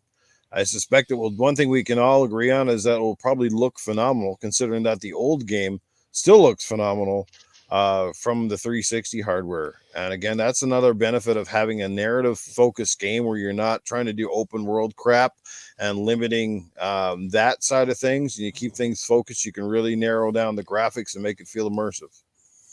Paul, you have something to say? Based on what Axel said, I think if you wanted to do well, Game Pass day one. Yeah. It's the only way it works, based on what Axel said. Mm-hmm. Yeah, because otherwise they're gonna pay Sony $10 million to get on their front page, Yeah. Mm-hmm. But no, they bring in a good point here. Perfect Dark is another game that just kind of lingered in the back, and Xbox is gonna advertise the crap out of it, Perfect Dark, and everybody's gonna play it. Mm-hmm. If you have an older game, you got to advertise it really heavily to bring people into it, like Control. And Remedy's not good at advertising. Like Control, I watched Control trailers, and I have zero desire to play Control. People tell me it's good, but when I look at the trailers, I'm like, is it? Because I have no idea what this trailer is about. What's the point of this game? I agree, Axel. I've had the same thoughts. It depends on the individual, but yeah, no, like I played it and I couldn't stand that game. Yeah, one of my best friends played it, and she swears up and down for Control. She says, you got to play it, you got to play it. And I look at the trailers and I look at the cost, I look, because this is a purchase. I'm looking at buying it. I'm looking at playing it. I'm looking at the trailers, and I'm like, my friend told me she liked it. Should I take her word for it? Yeah. But what is it about? And she's like, oh, you just have to play it to find out. I'm like, well, that doesn't tell me anything. I found Control very confusing, and it has some of the worst map layout design I've ever seen in my life. It was absolutely atrocious. I hate it. I heard a lot of people say I didn't like the way that the maps were laid out, the different levels and the running stuff. It was just, what the hell is this?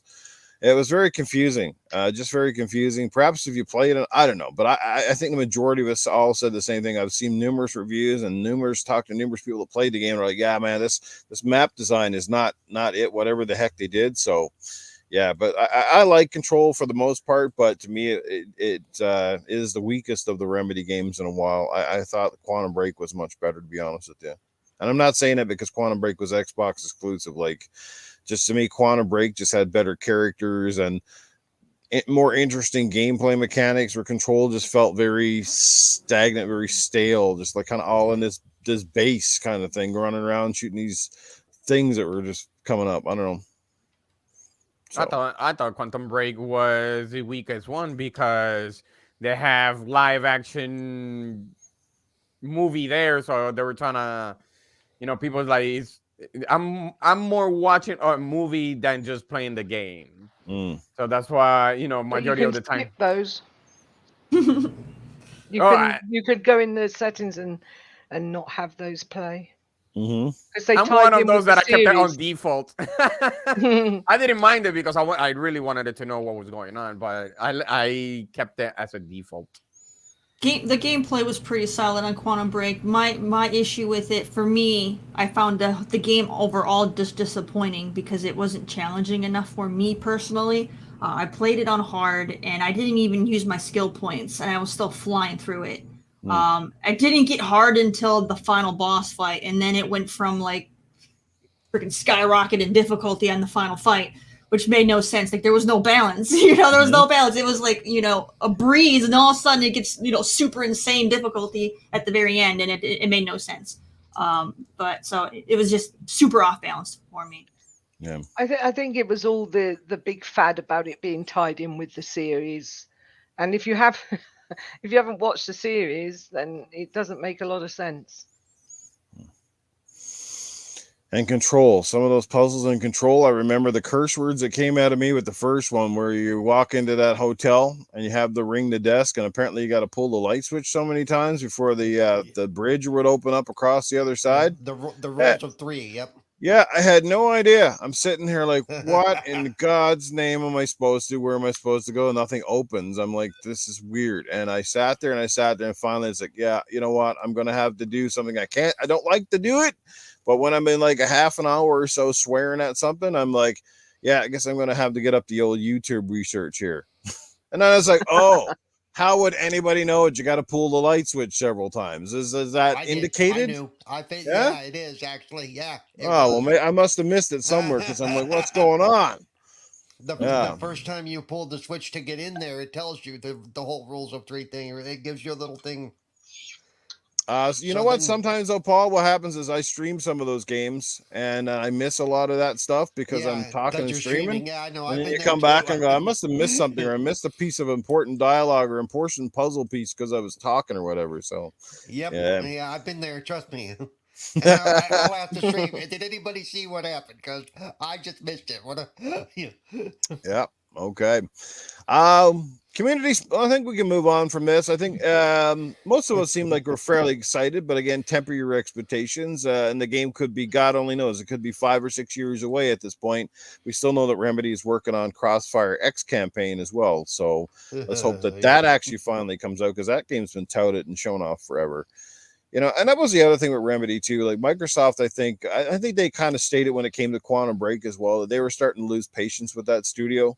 They'd invested millions of dollars. This game had, how many delays did Quantum Break see? A lot, right? It was a lot. And I think they were kind of losing their patience with these guys. And I think that was another reason they were afraid to invest in them, because it's like, we need content, and we need content now. We can't be another part of the studio. It's 5, 6, 7 years in the making on these things. You guys got to get stuff done. So, it came out, like I said, and the sad thing about Quantum Break was I think it got more hate for the fact it wasn't 1080p or some crap, as opposed to anything else about the game. It was the last boss was crazy. The live action cutscenes is what it got the most hate on. People did not like that. Well, they tried something new. Like I said, they were a little ahead of their time with that, because we still see quite a few. I think they're called FMV games, where they're just like all live action, and they are pretty much all flops. So they just don't do well. People want to play games, not watch games. Yes, Lost Forever points at the sign says pull 3 times. Well, I must have missed that Lost Forever, but thanks for pointing it out now. Bit late, but hey ho. It's like when it says on the door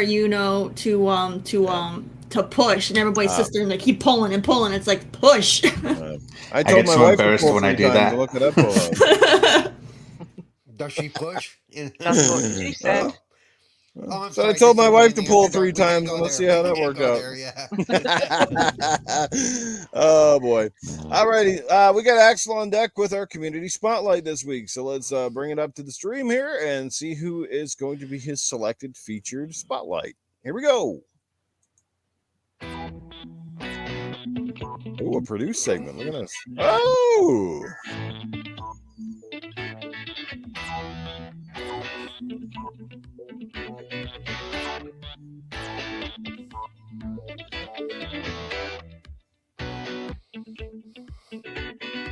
If you guys came to me, if I'm in the middle of the campaign, but you guys came to me and said, hey, you guys want to play some multiplayer?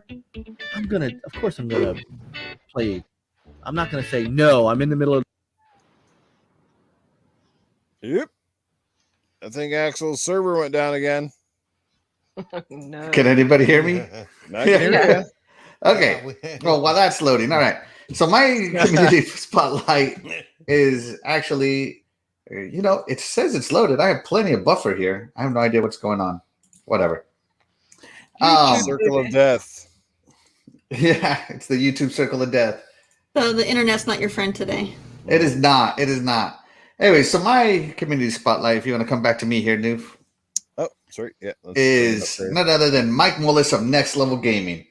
So I was introduced to Mike via another friend of the show, Dreadpool. Can you guys still hear me? Yeah, I can hear you. Do you want me to remove that screen? I think you got to get rid of that one. No, you got to move over to my main screen. I can stop the screen. There we go. All right. There we go. All right, there we go. Yeah. Sorry. Yeah. So it's Mike Mullis. Axel said no to the YouTube agreement. Yeah. Do not track me. No.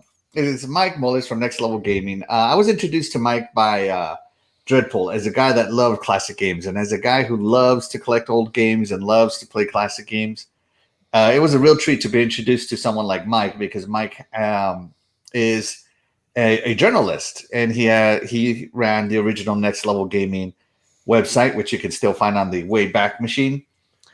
And he's also the founding member of the United Gamers Guild, where people just support each other. This is the same guild that Graphic God and Retro Renegades are part of. And he also introduced me to some really great characters, Peter and Chris. They're so much fun to play games with. And, when you just meet someone that you kind of hit it off with and who comes onto your YouTube without knowing you to record segments out of the goodness of his heart, that's a good guy right there. Yeah. And he's been back on the show recording segments as well. I got his E3 impressions because he was a journalist. And I really like his perspective because he has a completely different perspective.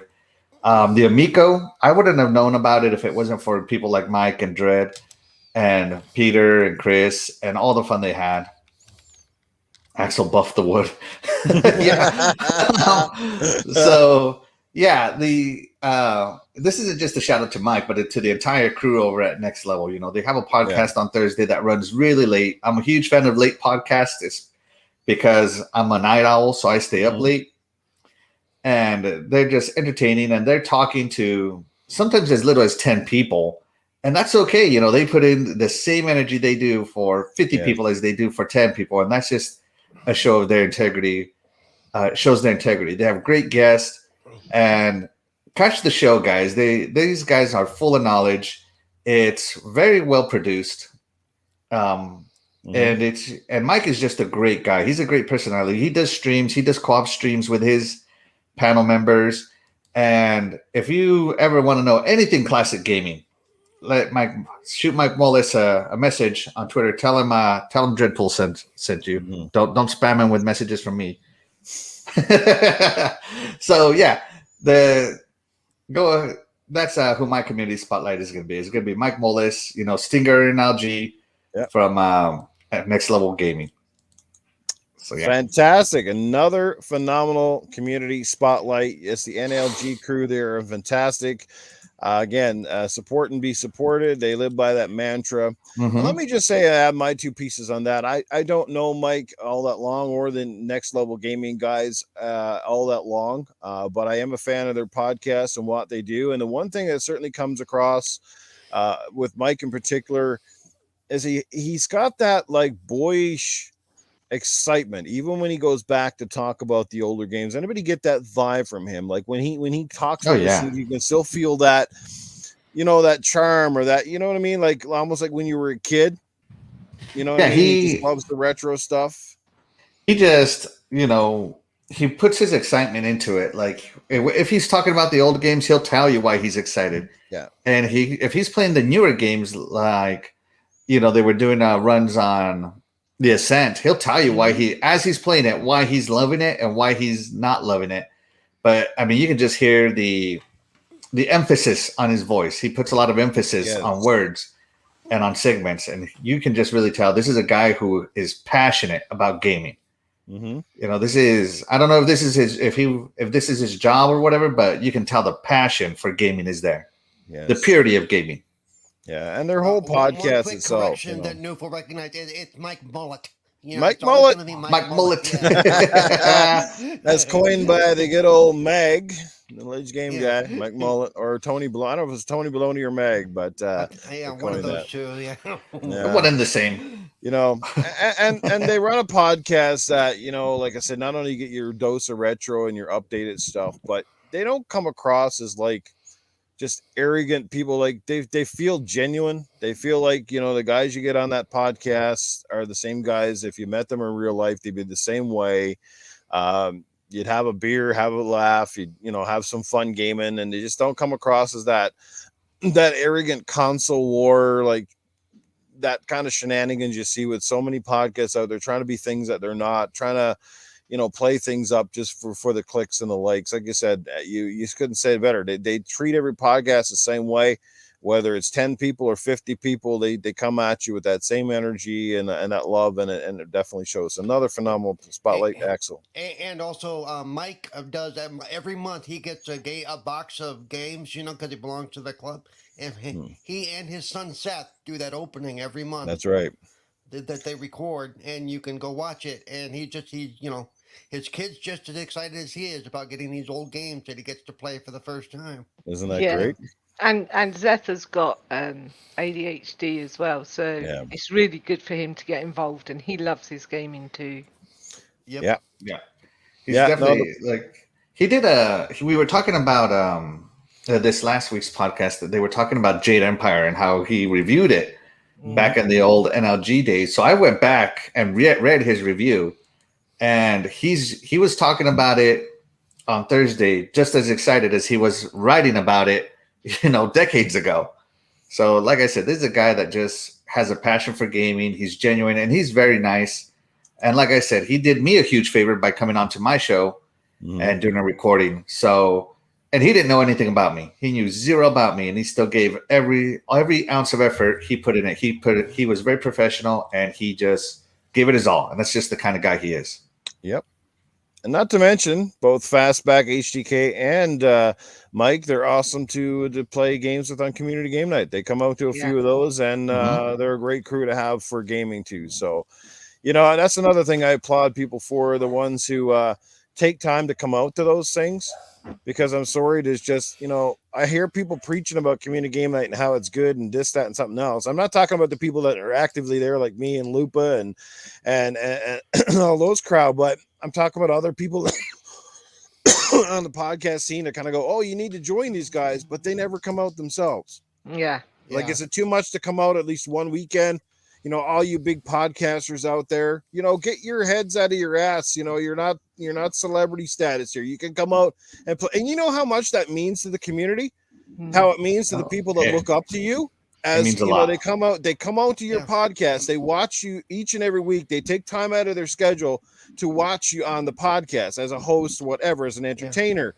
But then you won't play games with them. When you go out and play games, you have no idea what that means to these people. And trust me, I've been there. Yeah. I remember playing games with some of the people I looked up to as my peers, and I was like, this is awesome. Like you're kind of like, they wouldn't play games. And I used to have people say that about me.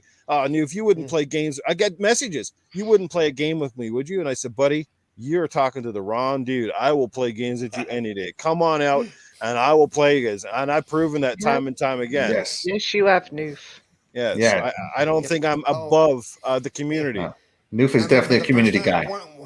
One of the first times I joined Community Game Night, and I realized that this guy was Pope, and he just shot me in the face. Oh shit, I'm playing a game with Pope. Right?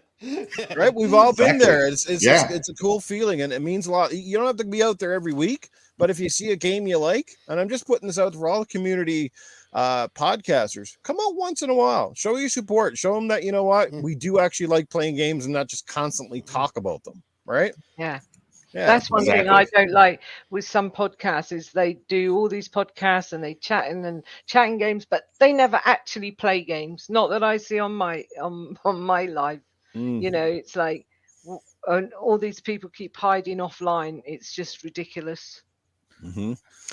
We got a super chat coming in from a good friend. J-Dub is a shill. What did Arnold have for breakfast? Good morning, all. Honestly, going to have to come in here and do a surprise impromptu performance here, but I never had anything for breakfast this morning, J-Dub. I usually like to skip that part of the day because you know what happens is it makes me constipated. If not, then you have too much coffee and you get the runs. So I don't want to be on the run when I'm on the run. You know what I'm saying? So that's it for you. Say we need a word from Safe House Sam, says Doggy Dog. All right, I'll bring him in just to say hello, just for you, Doggy. My name is Safe House Sam here. What you guys doing? This is Good Morning Xbox. I'm thinking about the Rob podcast here. What's going on? Anyway, you guys can probably catch up with me next Tuesday. I might have a few things to say from Meg and Titan Drago, you know what I'm saying? But I'll be around, boys. I'll be around. This is Safe House Sam signing off. Lupa, you get back to playing that game, that back for dead stuff or whatever the heck they call it. I don't know what it is. But you go out, you play that stuff. Yeah, play that stuff. You kick some butt. You come play with me, Safe House Sam. After watching your facial expressions doing that voice, I need a safe house. Yeah, I'm not used to doing the impressions when I'm on camera. Oh crap! Oh man! You saw that Noof Titan and I got past that part that we were stuck on our first time through. Yeah, you told me. Yeah, what's up with that, Paul? You decided to bring out your MVP skills or what? I was the only one who knew what he was doing for that. I'm like, go this way, go that way, go this way. We were playing, and I keep telling Paul and the boys, we need to run across this bridge, and you look behind, and they're all like 20, 40 feet behind you getting killed by everything. You're like, come on. Please run, Paul. That's what we were saying. So Nuke would aggro the mob and leave everybody behind to deal with it. I fell through the map on the last try. That wasn't my fault. I fell through the map on the last try. try. You did. Is the map deloaded? He actually did fall through the damn map. Yeah. I was like, where's he gone? Oh, great stuff. It was a lot of fun, to be fair. Yes, that is. And can you still play that now, or is it over? No. They did the it first again this weekend. Yeah, the first weekend was early access beta. Right. This weekend, all weekend, from Thursday till tomorrow, I think, or midnight tonight, whatever it is open beta for everyone to be able to play. You don't need a code. Finally, I could get back after I missed my code. And it launches it comes out the end of this month, or is it this month? September. September. So we're still a ways out. Okay. Yeah. What's coming out at the end of this month? I'm thinking something else on Game 12 Pass. minutes. Isn't it Hades came out? Hades. I've been playing a lot of Hades. That's fun but frustrating. What else is coming out? 12 minutes. Psychonauts 2. Psychonauts. Yes, about that. Okay. Yeah. All right. Let's move into another topic here before we kind of get down and wind down the show. It is Call of Duty. I don't know if you saw the leaks or some pictures that came out. So it looks like it's, I don't know if this is the official title. Correct me if I'm wrong. Is it Call of Duty Vanguard? Looks like it's set sometime after World War II, around that time period. But the bottom line is we're going back in time once again with Call of Duty. After being there just a few years ago with World War II. Of course, Battlefield's kind of done World War I and World War II. So I don't know. I mean, at one point we all wanted this, but now I think it's kind of getting old, pardon the pun.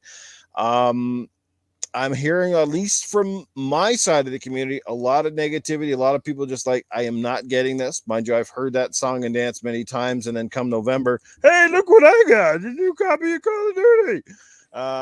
When did Kermit came out? Hello, I got a new copy of Call of Duty, guys. Hey, it's for you. So I big pass for me. I'm not excited at all. I have like zero excitement. Plus, I fear that they're also going to toss in that free to play mode on the games again. So even if you buy the physical copy, you're going to be stuck downloading an unnecessary download once again. I don't know. So it's definitely no for me. How does everybody feel like it? Let's start with our guest this time, Lupa. Are you planning to pick it up? What do you think Call of Duty needs to do to reinvigorate? We know it's going to sell. It's going to sell like gangbusters. It always does. But what would you like to see to kind of bring you back to the series, or at least get excited about it for a change? I don't think they can. It's just not for me. I won't play multiplayer with randoms Right. anyway. I hate like spawning, dying. So that's pointless. No, it's just COD and GTA are two I'm not bothered about, and I don't care. And for me, they can do what they like. I won't be purchasing their games. Nick says the game is 800 gigabytes. That's enough to turn someone off. I know he's just joking, but my storage card can't handle it. yeah, guys, you better clear off your PlayStation 5s right now, because that 600 and something solid state is going to run out real quick. Oh yeah, they better install that expansion slot right now. That's it. Start peeling off those layers. Oh my God, everybody's kind of mum on this. Nobody wants to jump in. Paul, go with you, man. Well, I can say no, I'm not going to buy blah, blah, blah. But I can guarantee you that somebody in community game night, they're going to end up running at least the multiplayer side. Going to end up downloading it at least once and trying it. I can guarantee you that's going to happen. Yeah. Most of the multiplayer games I have and that I play is because of things like community game night or a group of friends who want to play. And the only way I can really join in with them is to get this silly game. So, that's just the way it's going to be. I will wait. What if you've got to pay for it, though, Paul? No, well, if I got to pay for it, then no. Yeah. Then you can buy it for me. Yeah. But again, I'll be interested enough to watch and see what's said about the single player when it actually takes place, because if it's after World War II, if it's maybe Korea or something cool, but because I really don't have a problem with the old weapons and the going back in history, because I'm a history buff anyway, and I'm old, so sometimes the more to me the more modern weapons that some games use, they don't seem real to me. They don't feel real to me, so it doesn't really attach to me that way. Yeah, Paul forgot to mention that he played the first Call of Duty in Morse code. It was one of those text adventures game. Shoot gun, reload. Had to type it in. And there's also try doing it in Morse code. There's also another reason I won't buy it is because of Activision. They're not getting my money, not after what's been going on. Paul's like, you know what? If I ever wanted to become a serial killer, it wouldn't work because that musket just does not reload fast enough.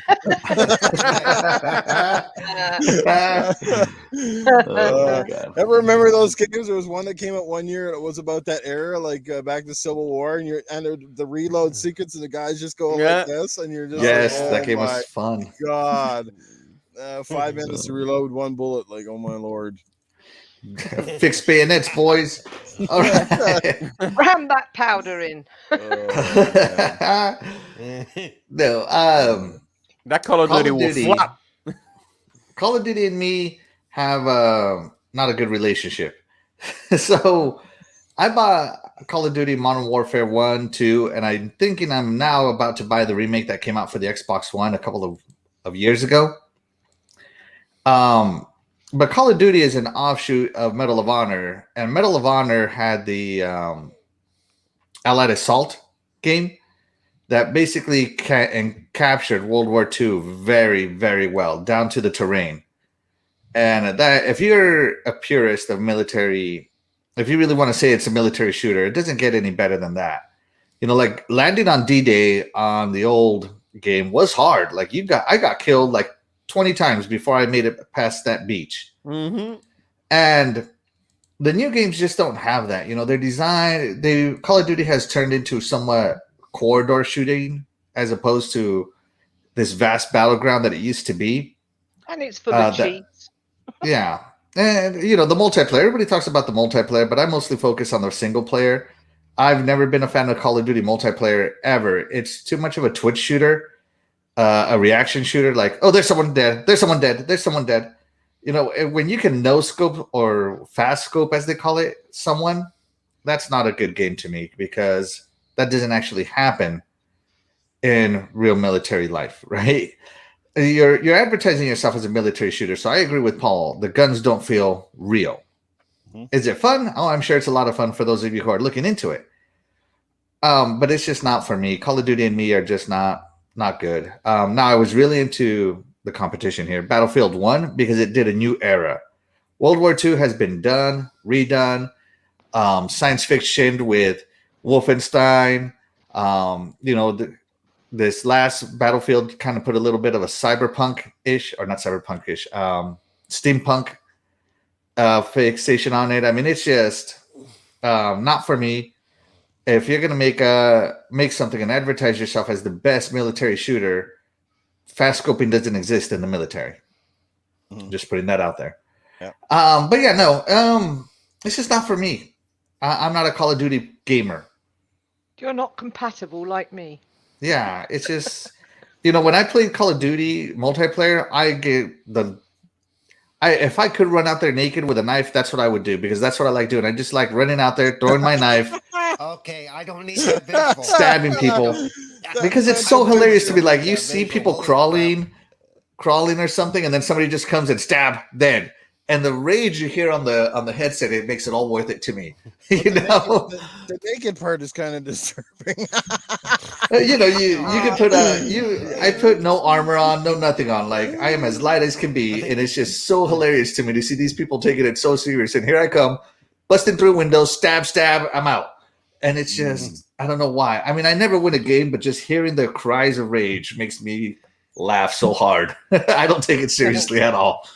I can picture Axel in his bedroom with his camo kit, Hey, I was in the army. You'd be surprised how many times you went out there. With just body armor on. I mean, if I saw a guy running at me naked with a knife, I'd be afraid. I didn't know. Which one's but bigger, I the also knife? think The knife? all my time will be taken up with Halo Infinite anyway. So yeah, exactly. Amen. Halo Infinite, FTW. Terry's up there like Halo. Somebody said Shooters. Halo again. that's how I feel about COD. Just sleep through it. That's right. Oh man. Now I actually got to know, Terry, Call of Duty or Halo? Which one is it? If you had to pick one. Had to pick one? I don't want to pick either. You have to. Does the Call of Duty have a campaign here or nay? Yeah, it has a campaign. Yeah. If the Call of Duty has a campaign, then I'll go with COD. But if it has no Halo has a campaign, campaign too. Yeah. but I don't like Halo's campaign. And that Halo's puts me campaign asleep. is the best campaign and the shooter it's ever made, new. Terry. Back me out here, Yeah. Assassin Lupa. It's true. It's true. and the Halo campaign, we don't know what it is for Infinite, so you can't say that. We don't know what it really is We going don't for know. Call of Duty We either. don't know. No, exactly. Well, we do because it will be the same old shit with Call of Duty. Oh my god. Hey, Oh, the that's mag great. is here. The mag. The mag. Rob, Halo is the only answer. The mag. I shot him in the back of the head a lot the other day. So, it's good Yeah, thing he was friendly waiting fire for you wasn't for on. ages, so he's playing Borderlands 3. Morning show. Eternal Shaddai, how do those Call of Duty matches go for you down in the prison cell? Stop messing around with my gulag. A lot of Yes. running naked. A lot of running In the naked. gulag back there, I showers. guess. No. Me, not for nothing. I usually play the campaign. I play all campaigns for Call of Duty, but every single time that it goes to multiplayer, there's no words to it. When I see cheaters, that's when everything drops. But not for nothing, but I am very fatigued for a lot of Call of Duties each year. Yeah. And I know that Vanguard will be another addition to that damn battle royale. Mm-hmm. It's gonna happen again, like it happened with Infinite Warfare. I mean, not Infinite Warfare, Modern Warfare. I will never speak of Infinite Warfare again. That's crap. But usually I play the campaign, play a little bit of multiplayer, but I'm already fatigued for that, so I want something different. Mm-hmm. I hope, I would like to play again at least Bad Company or Medal of Honor again, Mm-hmm. because those are actually, it was more entertaining. But right now, I'm very fatigued of Call of Duties. It's like the story is fine, but then after that, what are you gonna do? Nothing. People are gonna still complain about hackers and the PCs and this and that. So we're a lot of masochists. We hate it, but we still play it. You might run into someone carrying a knife, and that's about it. Just saying. The guy will say, "I don't want to get poked by none of us." So,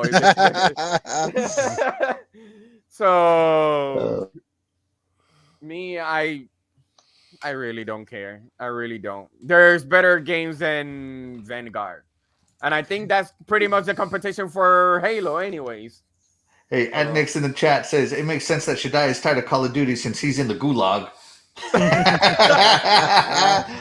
Not for nothing. I should put over here like the timer for my next fight, but it will have that little 8 on the side that says infinite because I will never get out of here. So he's even got a little rave going on down there according to the color scheme. So no. For me, I don't care about Call of Duty. I really don't. There's better games than Call of Duty right now, but like they're probably not for nothing. You are correct. That's the game that I'm gonna be playing pretty much for a while. So Call of Duty right now, well, actually, Halo's the daddy. So Call of Duty gotta respect Halo, baby. Halo. So as much as Terry doesn't like hearing the word Halo, so the only thing that I will do is I buy an Angel Halo, not to mention the name of it, and just have the Halo on it. So. Yeah, look at the mag. Battlefield, Halo, Back 4 Blood, Far Cry 6. He says, see, they're all shooters. So Dying Light 2. Yeah. So what's the point of having, what's the point of Far Cry 6 in 60 FPS, 4K? Come November, I can see Terry taking a long vacation. Come November. That's the month. No, that's the. Right. I think that's the month that we will never hear Terry, and that will be November for the whole month. What are you talking about? Yeah. We'll ask Terry like intriguing questions. Like Terry, what's your thoughts on the new battle rifle? I suspect to get a message in the DM. Terry be like, "Yeah, guys, I'm taking November off of this podcast." Well, wait a minute. Something came up. I know Terry likes indies, but isn't Far Cry Blood Dragon indie? Ubisoft isn't it? Not really. Yeah, but Ubisoft's a little too big to be considered indie, in my opinion. That was more of a DLC. But that's a shooter. It's a nice shooter. Indie. Yeah, that was an DLC. It's not an indie, but no. Not an indie. But Far Cry, from that list that Meg put on there, Far Cry's the only one I'm playing. The other ones I could care less. I'm playing Back 4 Blood and Halo, but like Far Cry is what I'm looking forward to most. Because I also play a lot of indies, but Far Cry I've played for a long time, and I'm looking forward to playing it in 60 FPS. Or even maybe 120, you never know. It's going to be cool. All right. Well, let's find out how Terry actually feels about Call of Duty. I think she's already alluded to that, but I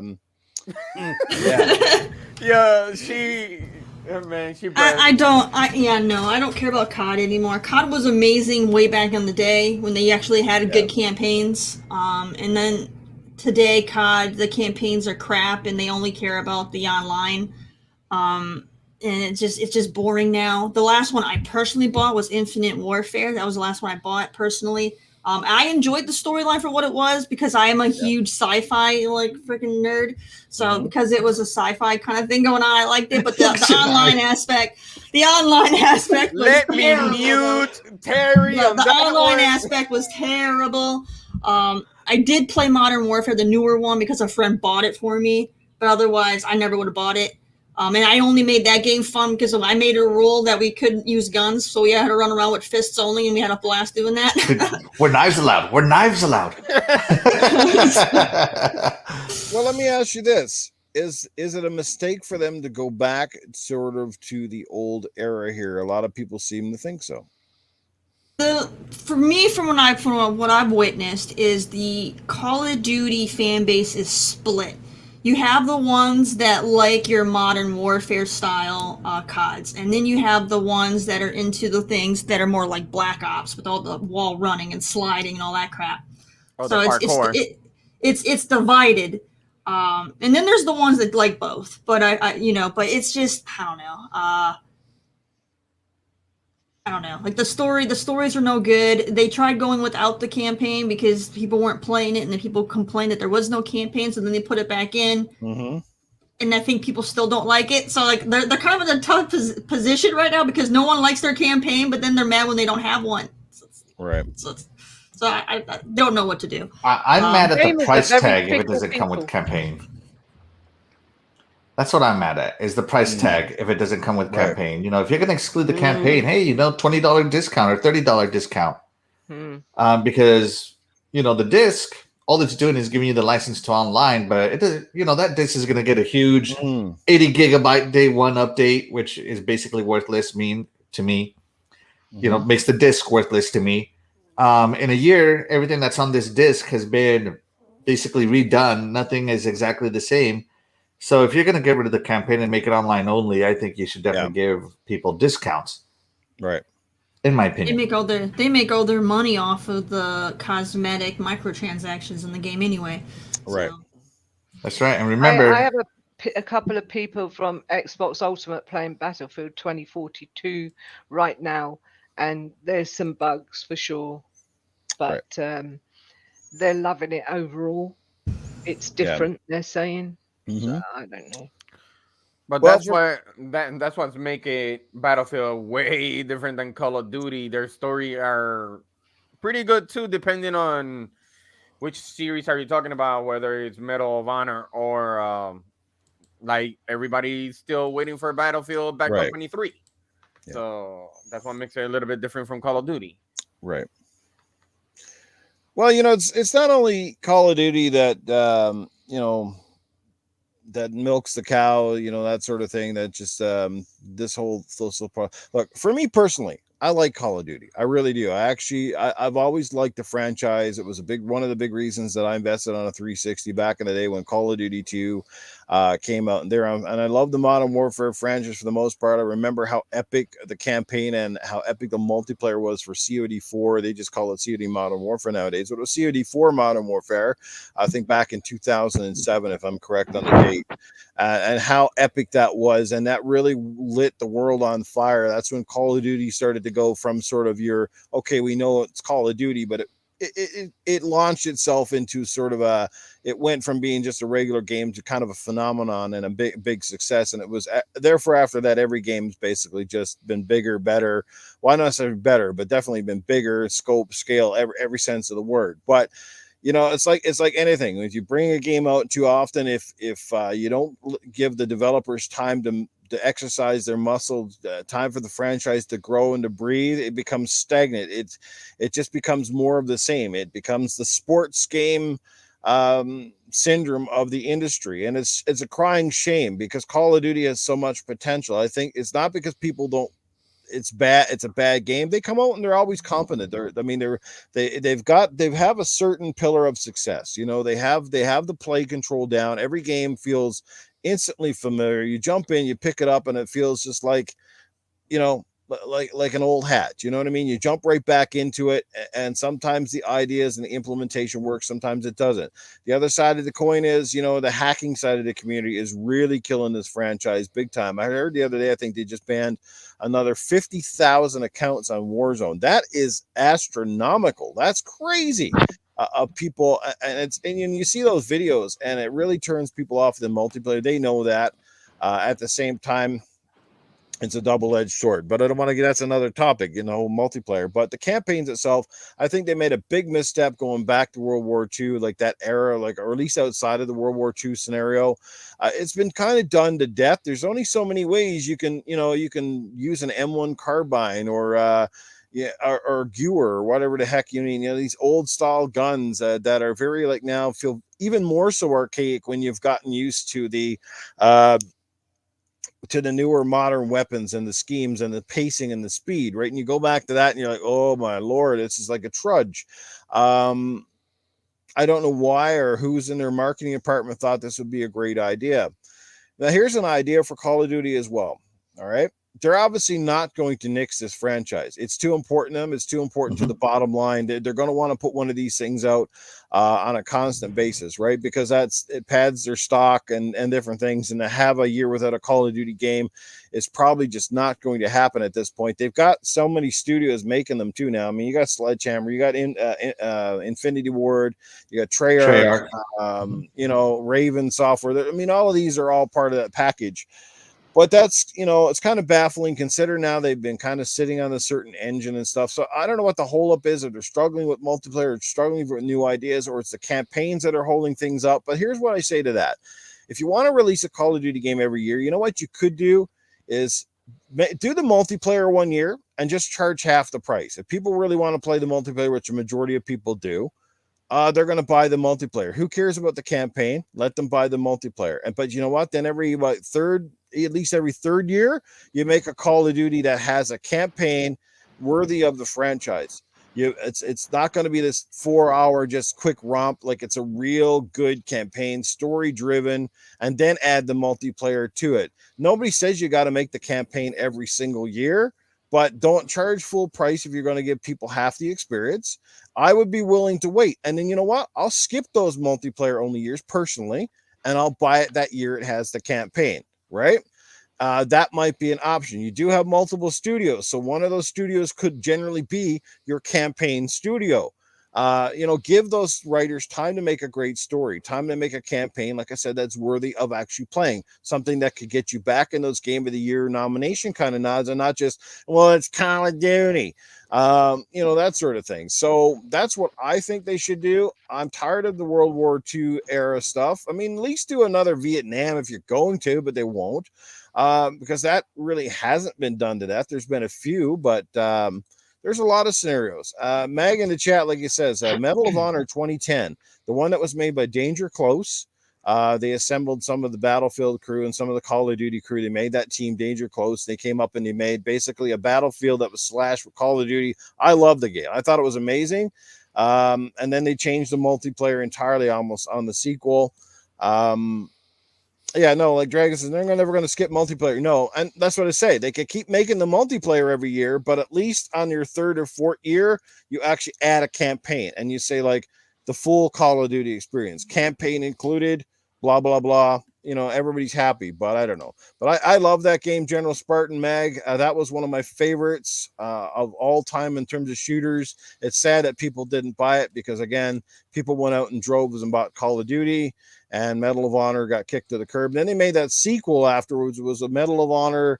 What was it called? What was it? Warfighter. Was it Medal of Honor? Yeah, Warfighter? I just wrote down the chat. Yeah. It's Warfighter. That one was not as good. Mm-hmm. Campaign was not as good, and the multiplayer I felt was so different from that one prior to that I was like, yeah, they lost me here. They lost me. So yeah, that's too bad. It is what it is.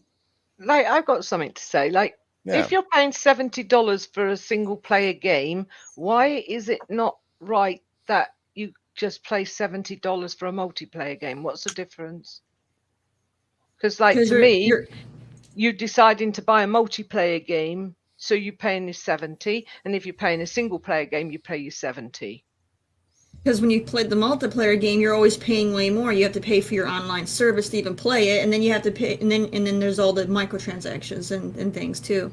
So you're always paying way more. Purchase the microtransactions. You don't. But you still have to pay for that online subscription to even play the darn thing. Yeah, but I play, like, we've all got an online subscription for all the games, so that's across the board. Yeah, but I don't feel that the campaigns now, they're being left out, not because they couldn't do them. It's a cop-out. They're just trying to take the easy route. They're going, everybody spends more time, but that doesn't mean it makes it less important just because people play the campaign and drop it. No, but what I'm saying is, why should it be cheaper? Why should it be half the price if it hasn't got a campaign? Let me answer that real quick. Because a campaign, more resources go into a campaign. Now, making a campaign is like making a movie. You have scripts, you have storyboards, you have writers, you have, there's all kinds of things that go into that. Voice actors, motion capture, there's with their all balls kinds on of. them. Yeah. But that's why it's actually cheaper for them to make a multiplayer type of thing. Yeah, and also I did think that, like, if you play like a multiplayer, I think they're going down these big multiplayer routes because they're trying to be free to play cash grabs again, and everything. I mean, I'm so angry that Ubisoft are doing this Assassin's Creed Infinite. I can't tell you. If it turns out the way I believe it's going to turn out, I will be fuming, and Ubisoft can go take a run then. She's going to change her name to Halo Lupa. I'll maybe just the Lupa. Because you just read my mind. I'm so angry about it at the moment. I have to wait and see, obviously, but some of the rumors I've heard, if it's really going to be that way, I don't want to know. Like, I just put it real quick. I've never bought a Call of Duty game ever, primarily for multiplayer. I've never bought a Halo game primarily for multiplayer. I do spend more time in the multiplayer in the long term, but that's just common sense. You're going to play the campaign. You're going to sit there and play a 10-hour campaign for 200 hours. Oh, I'm going to finish it for my 20th time in a row. I mean, come on, guys, have some common sense. But you are going to spend some time in the multiplayer if you like it. And that's the same as Halo. We all play the multiplayer when we're in Halo. But can anybody imagine Halo coming out now with no campaign? It was strict up multiplayer, and especially getting dinged full price when you know damn well that most of these companies will charge you full price for the multiplayer and then turn around and double dip you on microtransactions. If you're going to charge $80 for the multiplayer, that better come with every damn gun, map, DLC, you name it. That shit should be in the game, period. What I don't like is when they bring out these games and then they bung DLCs on like days later, and you're like, what? I've just bought the game and now you're dumping me with DLC I got to purchase. That really is annoying. Exactly. So I'll tell you why I don't think multiplayer only games are worth as much as single or as campaign games. I'm not even going to call them single player games. I'm going to call them campaign games. And it's because what you pay for doesn't exist outside of the server. So I'm going to use Destiny. Like, I paid full price for Destiny. I paid full price for all their expansions. I bought the collector's edition to the Taken King. All that good stuff. And you know how much Destiny resells for right now? $1. Right? Because it's worthless without the servers. There's no campaign in Destiny without that multiplayer server aspect. Can you still go back and play? Like, if I got two of my friends, yeah, I could still do it, but I can't find randos playing Destiny 1 anymore. And this is why I don't play. But Destiny markets itself as an MMO, so I'll give it some leeway, right? It came out saying that it was a massively multiplayer online game. Same thing with Sea of Thieves. Like, when Sea of Thieves 2 comes out, or Sea of Thieves Next, or whatever, the original Sea of Thieves is basically dead. It's dead in the water, and it's beautiful water that it makes, you know? That's not going to happen. They're just going to keep adding to Sea of Thieves. I hope so. I hope it doesn't happen. Like, it won't. They're bringing in new seasons. They'll never make another Sea of Thieves. I hope so, because I love Sea of Thieves. But you get my point. Like, a multiplayer only game, like, well, what was that multiplayer only game? What's an example outside of the Call of Duties that you pay for? I can't really think of one that's a multiplayer only that you pay for. Multiplayer only that you pay for. Yeah, not MMO though. PUBG, wasn't it? PUBG. Yeah. Okay, yeah. Neverwinter. Neverwinter. That's an MMO. That doesn't count. But yeah, PUBG. PUBG was only $30. I felt like I didn't overpay for PUBG, and I played that thing for over a year. But if you gave me Call of Duty multiplayer for $70, knowing that in a year it's going to be worth less than $1 because the new one is going to come out, nobody wants to play the old Call of Duties. Like, let's be honest. Yeah, the Modern Warfare became backwards compatible. People jumped on it for a week, and then it's back down to basically nothing. Gamers don't like playing multiplayer, old multiplayer. They like playing the new multiplayer where everybody is because it's quick to find a match. Multiplayer games just don't hold up if you ever, for nostalgia reasons. And as a collector, you know, that just, to me, multiplayer games and sports games are the salad of collecting. I don't want to eat a salad. I want a steak. You know, nobody plays Madden 20 when 21 comes out. Nobody plays Madden 21 when Madden 22 comes out. That's just the way it goes for multiplayer games. And like I said, from a collector's perspective, if somebody offered, like, if somebody's all like, hey, you want to buy my copy of Call of Duty half price, $30 on day one? Yeah, I'll buy it. because you didn't like it. But a year from now, somebody tries to sell me Call of Duty for $30. I'm like, no, I wouldn't pay you $1 for it because nobody's going to play it.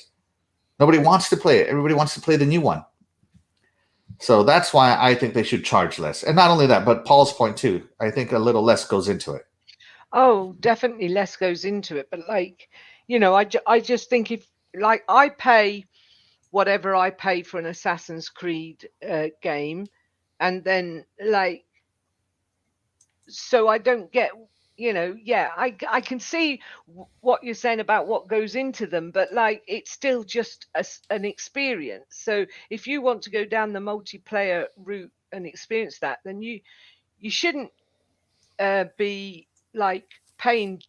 Like if you've got a campaign with a multiplayer, and you shouldn't have to pay like $140.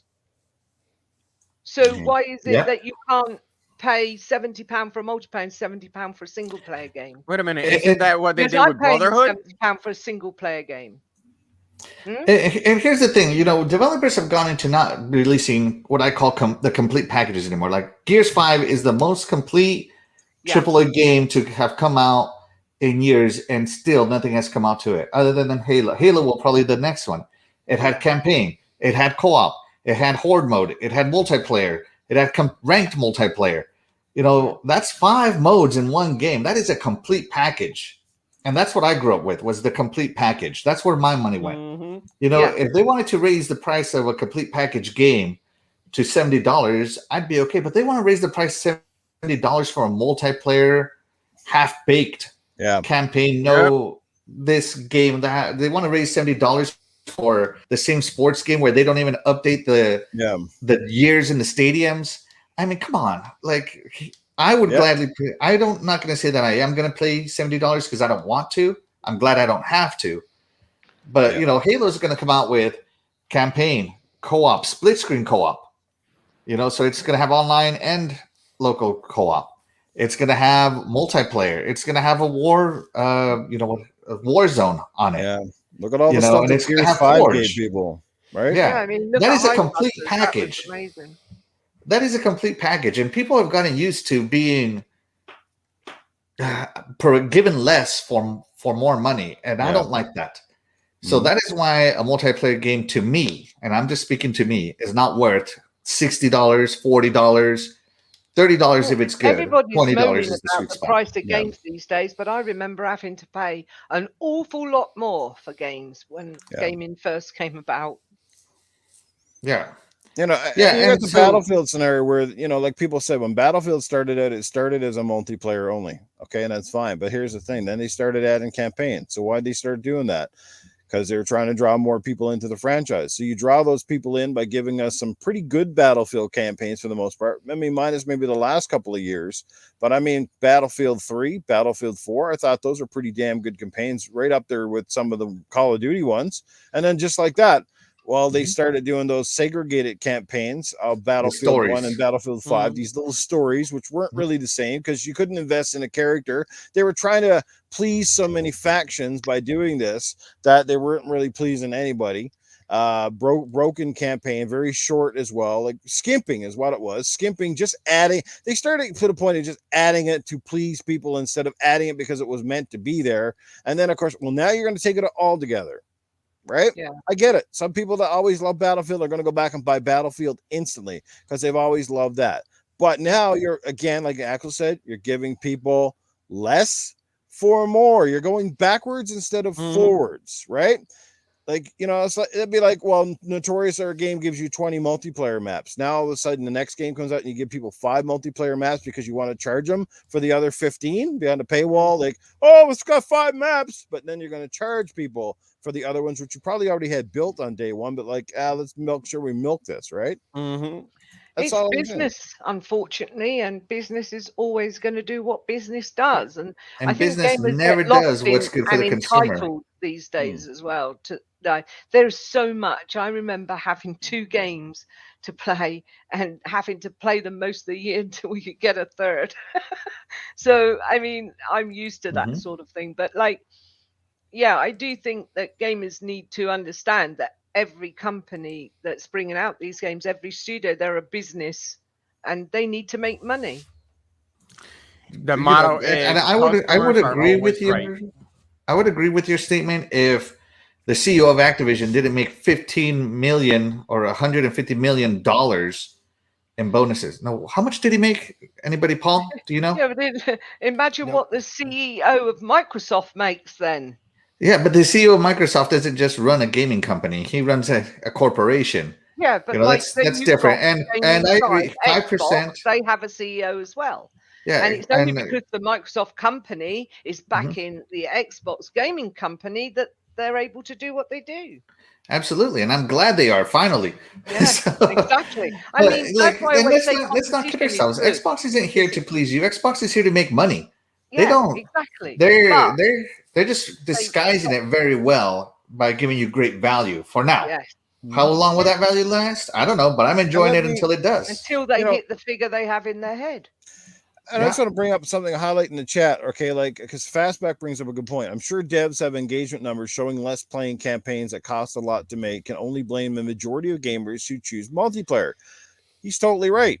We're partly to blame, right? We dictate where the industry goes. But why does Sony continue to make single-player, story-driven narratives that have no multiplayer feature whatsoever, and nobody says it? Like, it seems like they're quite okay. So why is it good for Sony, but everybody else, the biggest companies too, the EAs and the Ubisofts are the biggest companies taking the least amount of risk and shafting their players. This is what I'm saying. Yeah. Mm-hmm.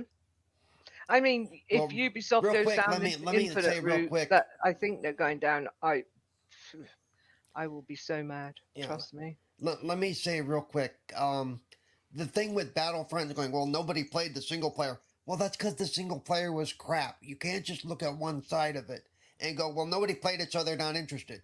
Well, they're not interested because it's crap, not because they're not interested, but you cranked out a bad piece of story. It's like, if you make a movie and nobody watches the movie, it's not because they're not interested in watching movies. It's because they're not interested in your movie. Exactly. Okay? So if you want to continue to make movies, do better. It's what it comes down to. That's right. Yeah, I agree with Paul. If you give someone a quality product, word of mouth gets out, reviews get out, Twitch gets out to advertise as well. Your game is just going to sell more. Like the campaign, a well done campaign will sell millions and millions of copies. Right? A well done multiplayer will sell millions and millions of copies. Call of Duty sells gangbusters because it is a good multiplayer experience overall. Yeah, it has the cheaters on there, but for the most part, it's a good experience. And that's what people want. They want great experiences. And if you want to charge people $70 for a great multiplayer only experience, you better deliver. Yep. But I think it's difficult to deliver on a great multiplayer experience because of the cheating. That's and because it's also skill-based. High tier players will win the same match over and over and over again. Like if I tune into Twitch to watch, Terri play Call of Duty, and she's over here, she's a high tier player. Terry's going to win the majority of the game she plays, 2-1 probably. And those are the people that are playing with scrubs such as Scrub Nurse, So, they're people like Scrub will win 2-1 games. He'll win one every now and again, but not every single one, not often enough. Right. And so the matchmaking has to have a balance. Like me personally, I wish there was a lobby for people who have never won a match, like literally never won a match. That way you can at least have a chance of winning eventually. Yeah. That's my opinion. I want to add some stuff real quick. The Call of Duty is kind of a special one, though, because I know people who never play campaign. Even if the campaign's good, they're not going to touch it regardless. They only want to play multiplayer. So it's not just that the fact that they didn't make a good campaign and they didn't want to play. It's because even if it's an amazing campaign, they're still just not going to play it. There's lots of COD people that will not play the campaign no matter what. And then when it comes to the Sony thing, Sony has been moving into the multiplayer on their stuff. Uncharted has it. I think they're trying to put it in their thing. I don't know if they were doing it or what. I think they're supposed to be adding multiplayer to Last of Us. So they're doing it. The next God of War might even have it. Who the heck knows? Right. So Sony's already tiptoeing into that too. Right. Yeah, so they then what start putting happens in when those? leaderboards. So what happens when those? Right now the difference is their multiplayers for their games have not been notoriously like amazing. Like they've gathered an audience, but it's not the Call of Duty numbers or the Fortnite numbers, right?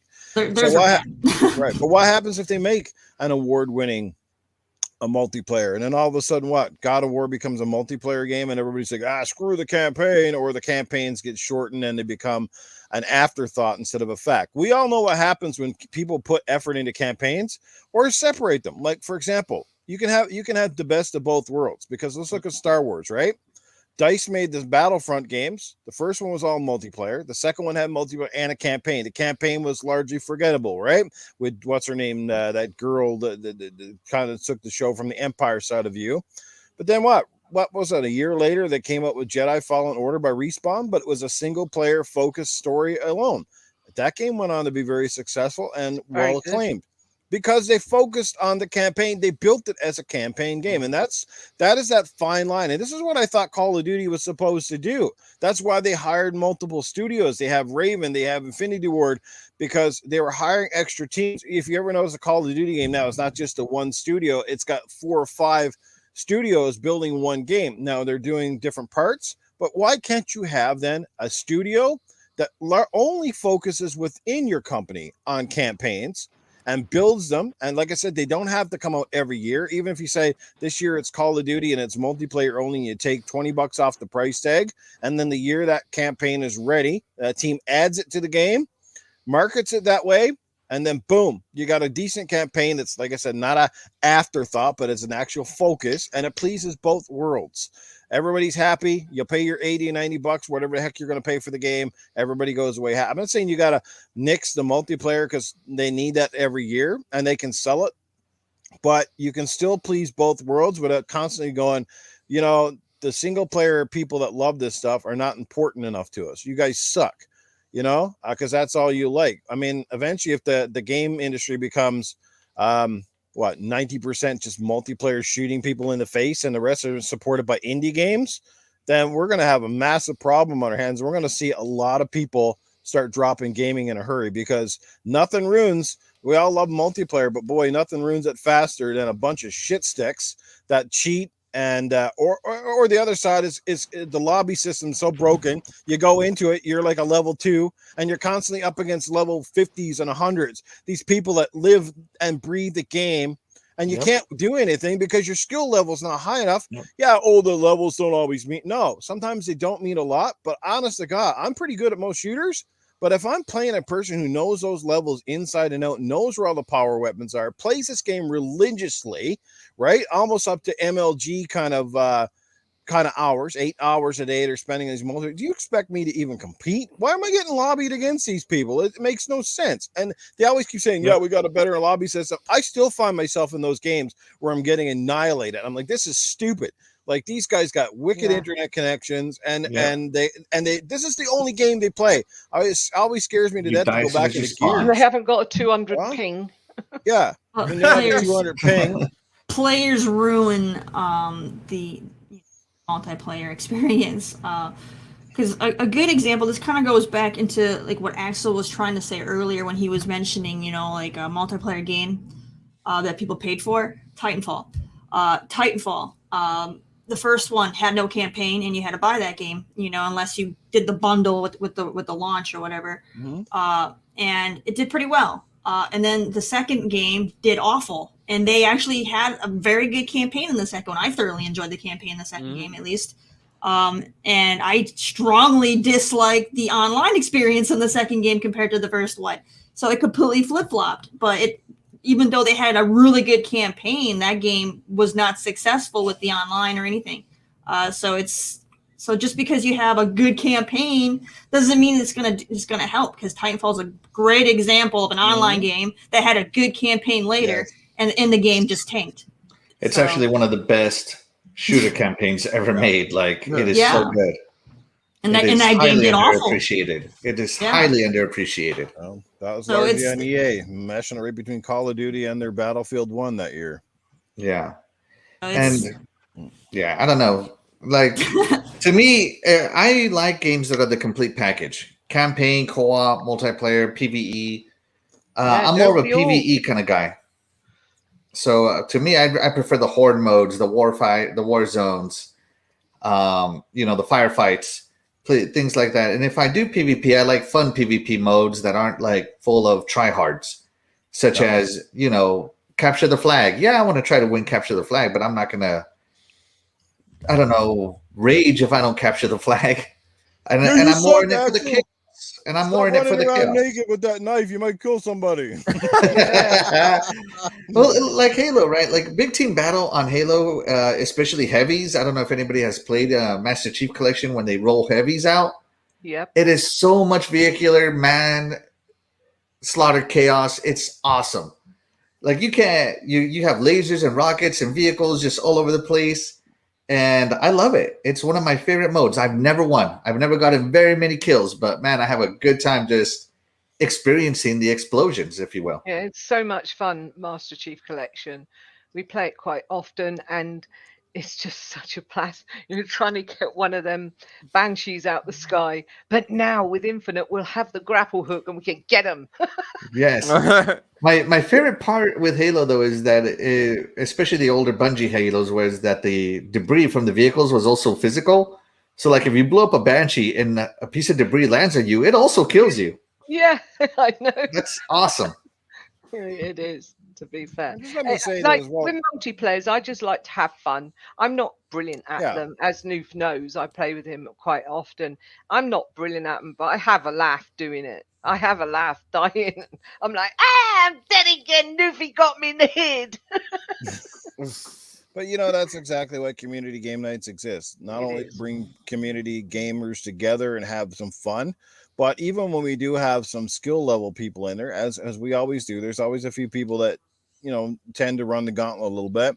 Everybody knows each other. Everybody's having a good time. Everybody's having fun. Like the camaraderie that's there, the jokes. And it's an honest effort. You're not going up against, like I said, MLG guys for the most part. And you're not going up against cheating guys, and you're not playing with people that are like, oh, you suck, man. Like, can you get your crap together and do this and do that? We're just having fun, and the outcome goes good or it goes bad. For me, sometimes it's largely depending on the ping. I mean, because Robin's always after me. He just likes the easy kills. When I play breakfast with you guys, I'm always at toward the bottom because my car lags so hard. It's just absolutely stupid. I can't do that. When I'm playing on the N8 servers. It's like mental. Yeah, my car jerks like this. Look, when I'm racing half the time, you're going around like, It's like somebody hitting the brakes all the time. Breakfast, Noof sees cars jumping across the map. Yeah, I hit stuff on the screen that I don't even see. All of a sudden, like driving, and it's like hitting an invisible poltergeist wall. It's like, where'd that come from? I didn't see anything in the road, and then my car just goes. I'm like, what the heck was that? Oh, it's crazy. He's like, did you just see that car jump 3 spaces behind me? No, that car just flew through the map and went ahead of me, and like that's crazy. It's like I never know what I'm going to get when I play Wreckfest. Other than Lupa annihilating people with their damn hearse, that's a given. Yeah, my hearse is the bees knees. Yeah. Anyway, let's move on. I like I said, I think it's unanimous here that this panel is not feeling very excited for Call of Duty. I, for one, like I said, I stick to my guns. I never bought the Call of Duty game that came out without no campaign. I will not be buying this one, largely on part because of the whole crap with the Modern Warfare and adding the Warzone to a game where I don't even play that mode, all that stuff. But anyway, how about, Paul, you got anything on the accessibility front this week?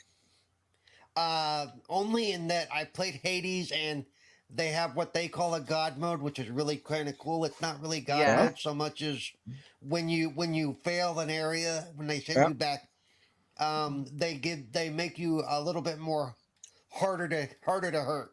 Okay. And so it's a leveling mode more than anything. It allows you to enjoy the story. It still takes me a long time. I'm at 42% damage mitigation. I don't know how high it will actually go, if it'll actually make me a god where I'm unbeatable at some point, but I doubt it. Mm-hmm. But what they call God mode makes the game playable for people like me. to just enjoy the story, which is a lot of fun. I'm going to turn that mode on because I'll tell you what, Hades, it's a good game. It's really good. Tight. It's a good game, but it is difficult. It is difficult. It's very hard. difficult. It's hard. I and mean, it took me does... 12 times to get past that Meg, and then only to not have enough life to get through the lava place and end up back at the beginning again. I was like, no. Yep. And that's exactly why I hate roguelikes right there, what you just described. It's just a constant grind of RNG. Now, Hades does do a little bit better job of RNG. Like you can pick which reward you want through each door, if it has multiple doors. But I played it. I'm about, I don't know how many deaths I have, like 6 deaths in, and I'm already like, I'm done. I do not feel like grinding a game from top to bottom based on RNG. I'm just, and then slowly but surely collecting, I don't know, purple currency, jewel currency, just to improve my odds here and there a little bit. I'm just like, no. I got other games to play. I went back to Death's Door and I was having a fantastic time cussing at my TV. Yeah, love that. I've just got to run through it with the umbrella now. If I turned off God mode again, all it would do is it would prolong my ability to play. It is all it really does. Yeah. Because every time you die, you come back a little bit stronger, a little bit better, because you can improve your weapons, improve your skills. Yeah. So all it does is, instead of making it a 4,000-hour game for me, it's going to be a 2,000-hour game, you know? Yeah. I've seen videos on it. It's not my cup of tea. I won't be playing it. Cool. Yeah.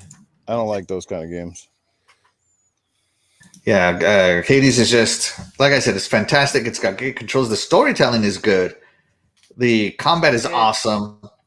It does have the level of difficulty that I like, but it has some of the most frustrating RNG mechanics I could. Definitely roguelike. Like, I'm just like, no, me and roguelikes just don't get along. I'm sorry. I'm not going to finish this game. I got the achievements I got, and that's it. I just love it, and I will play it intermittently between playing multiplayer with my friends. Yeah, because it's just fun. Over time. Yeah, I will hammer through it over time. Yeah, me definitely over time for sure. Because that bone hydra is a bitch. Yeah, a biatch. Yeah. Yo, Eternal Shaddai, you got anything to add before we close the show today? Not really. Okay. Not really. All righty. Well, I think we've covered all the bases. We definitely got through our topics today.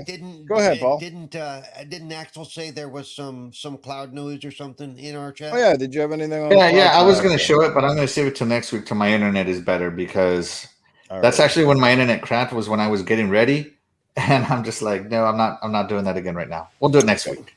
Fair enough. And we are a little bit over time at just over 2.5 hours long on this particular podcast. That was one of our goals. I think when we started, I said it'd be great if we could get this one down at 90 minutes, but it hasn't happened very often, if ever. But hey, that's okay, because we have, like I said, I love, once again this week, those organic topics where a topic spins off of another topic, but it's closely related. And I love that stuff. It's good stuff. It's great banner, makes a great conversation, and everybody had really good, valid points. As with the chat, you guys are freaking fantastic. Came in here, unbelievable. I think we almost had more likes today, and we actually had people in the house watching, which is crazy. 1 down thumb, so somebody had to be different, I guess, and give us a down thumb. But either which way, your likes, comments, and they fat fingered it by accident. Yeah, it was just a mistake. Come on, because I hate it on GTA and every week we get a down thumb. So every week, yes, we get at least 1 down thumb. Graphic God, is that you? Yes, but anyway, we're gonna wrap things up. Let's let everybody get out of here. We will start with our phenomenal guest, the Assassin Lupa. Glad she could be here. She is a wonderful person in this community. Like I said, one of my best experiences this year came from playing It Takes Two with Lupa. Still my favorite game of the year so far.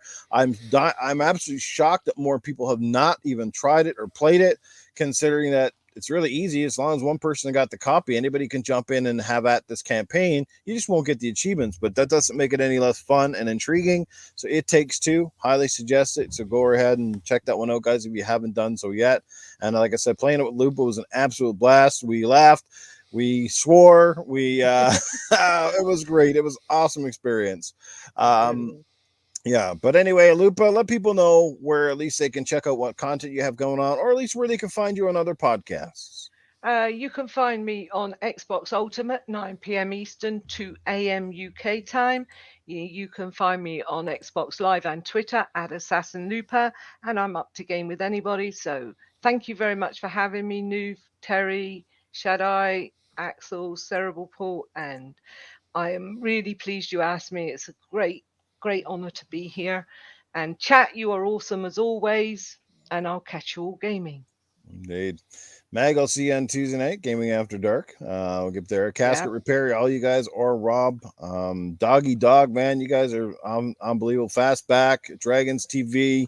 Everybody's been here hanging out with us today, guys. You're really awesome. Can't stress that enough. Let's get over and we'll go with Terri and work our way down. Terri, let people know where they can check you out there. I'll put you up your stuff, and hopefully it doesn't get all jumbled this week. The extra spaces. All right. Yeah. Oh, look at there's the extra space. All right, but yeah, you guys can go ahead and you can check me out on Twitter. It's coolcat_Terri, or you can catch me on pretty much anywhere else. Just Coolcat Terri, one word, pretty much everywhere. Friend me on Xbox. I play a lot of different stuff. I do have my own community nights as well. I did some golf with friends and some Need for Speed here yesterday, for an example. Check me out on Twitch. I have my own podcast, Just a Glimpse. Feel free to check that out on Spotify or Google or Apple or wherever you like to listen to stuff while you're commuting or doing work around the house or whatever. Thanks again for checking out the show, and make sure you guys check out the Indie Spotlight. Once again, it was Contrast. It's a fantastic game, good story, good music, and some decent puzzles. So have some fun with that. There he goes. And again, all the links, regardless of spaces or not, are down in the description at the bottom of the show. Let's get over to Mr. Cellblock, Shaddai himself. Roblox. People know where they can check you out, brother. You can check me out on Twitter at Eternal Shaddai. It's the same thing for my gamer tag on Xbox consoles. Also, you can find me you can see it there, ET Shaddai. It's abbreviated because Eternal doesn't want to fit on Twitch. And also, I do podcasting in Spanish on Saturdays on Facebook Gaming. And also, I just found out that we're on YouTube. So, once again, it was a great pleasure to meet Assassin Lupa, not only while you guys were playing Back 4 Blood, also here, hearing her opinions and point of views on gaming. Until next weekend. Absolutely. Catching up with Axel. Let people know what's going on with you, brother. You got any more interesting content coming up here? I haven't recorded a video yet this week. Been thinking about a topic, but it's kind of hard to brainstorm when I'm so busy at work right now. But yeah, maybe next time we can keep the show under 90 minutes if Terri can stop talking about Halo. Just putting that out there. No, and also shout out to Lupa for answering the call, for being our guest here, subbing in for Scrub. And once again, thank you so much for coming on short notice. And, the chat, as always, you guys are MVP. You can find me here on YouTube and on Twitter, Axel1324 Gaming, no spaces. You can find me on Xbox and on Twitter at Axel1324. So Axel1324 Gaming on YouTube and on Twitch. So yeah, that's it. Thank you so much. All right. And last but not least, let's catch up with Mr. Cerebral Paul.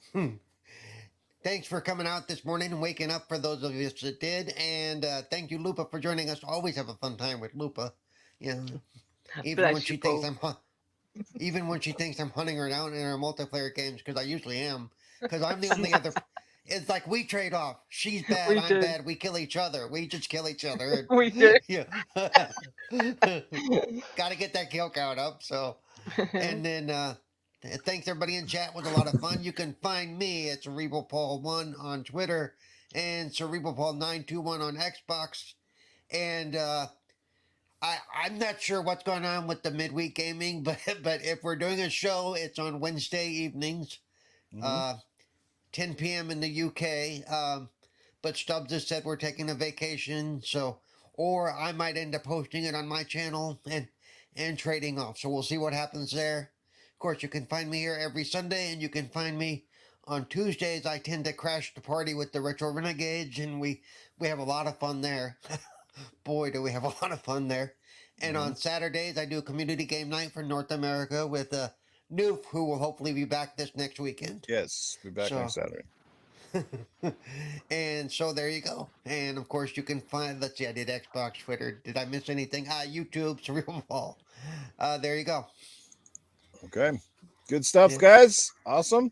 Yeah, and another thing too, and I think it's fantastic, since we started this podcast as well, I've noticed that several of our panel members have made guest appearances on other podcasts, which I love to see. That's great. That's part of the reason we do this as well. And I told these panel members when we started this that, this is about growing everybody here. Everybody gets a chance to come in and have a say and be a part of this show. You guys behind the scenes know that everybody adds input to our private chat and stuff like that. It's great. And we're going to continue to do that. But it's awesome. And speaking of Scrub, he couldn't be here today. He had some personal things to take care of. But shout out to him. And apparently he's been now added as a panel member to Gaming Beyond the Box on Wednesday night. So that is awesome for Scrub Nurse to join that eclectic crew over there with Wilmy Hood and company. So we wish him all the best here. It doesn't mean he's leaving here, not that I know of, unless he hasn't told me anything, but I think he'll be doing double duties now. So good on him. And we'll see him back here next week, hopefully. And again, I will be doing the community game night. And outside of that, I'll post the games early this week, what we're going to select. And find me Tuesday nights with the Middle-Aged Game Guy, Titan Drago and company with Gaming After Dark. This week we have got an all-star panel as we're bringing on the Mooch 1978 and the Assassin Lupa. So my spotlight is going to be one of our probably most loudest podcasts to date with Mag. Wow, that's going to be something. Mag, Mooch, and me on the same panel. Crap. Damn. Crap. Yeah, it's going to be a good one. So hopefully we'll see you all there for your support on Tuesday nights. Anyway, guys, thanks again. Real quick, because I forgot. Just this last week, they released an article that I actually was interviewed for in June. If you go to my Twitter, the very first pinned post is to that article if you're interested in accessibility gaming and just representation of the disabled and what I had to say. It's there. It's pinned to my Twitter post. So there you go. I could have mentioned it during the accessibility part, but I forgot. That's good, guys. So, like I said, main thing is check out Cerebral Paul on social media, Twitter, because he usually shares that stuff out. And that goes for any of us. If you're into the Twitter scene, it's easy to keep up with us. Put on the notifications or whatever, and you can get all your info and your links and stuff there as well. And sorry about the lack of spaces. It's the way stuff come out when I copy and paste. I don't do it on purpose, guys. All right. Read between the lines is what I always say. Anyway, we'll see you all back here again next week. Take care. Good night, chat. Catch Bye. you dreaming. Good morning. Bye, everybody. Eat breakfast. Good morning.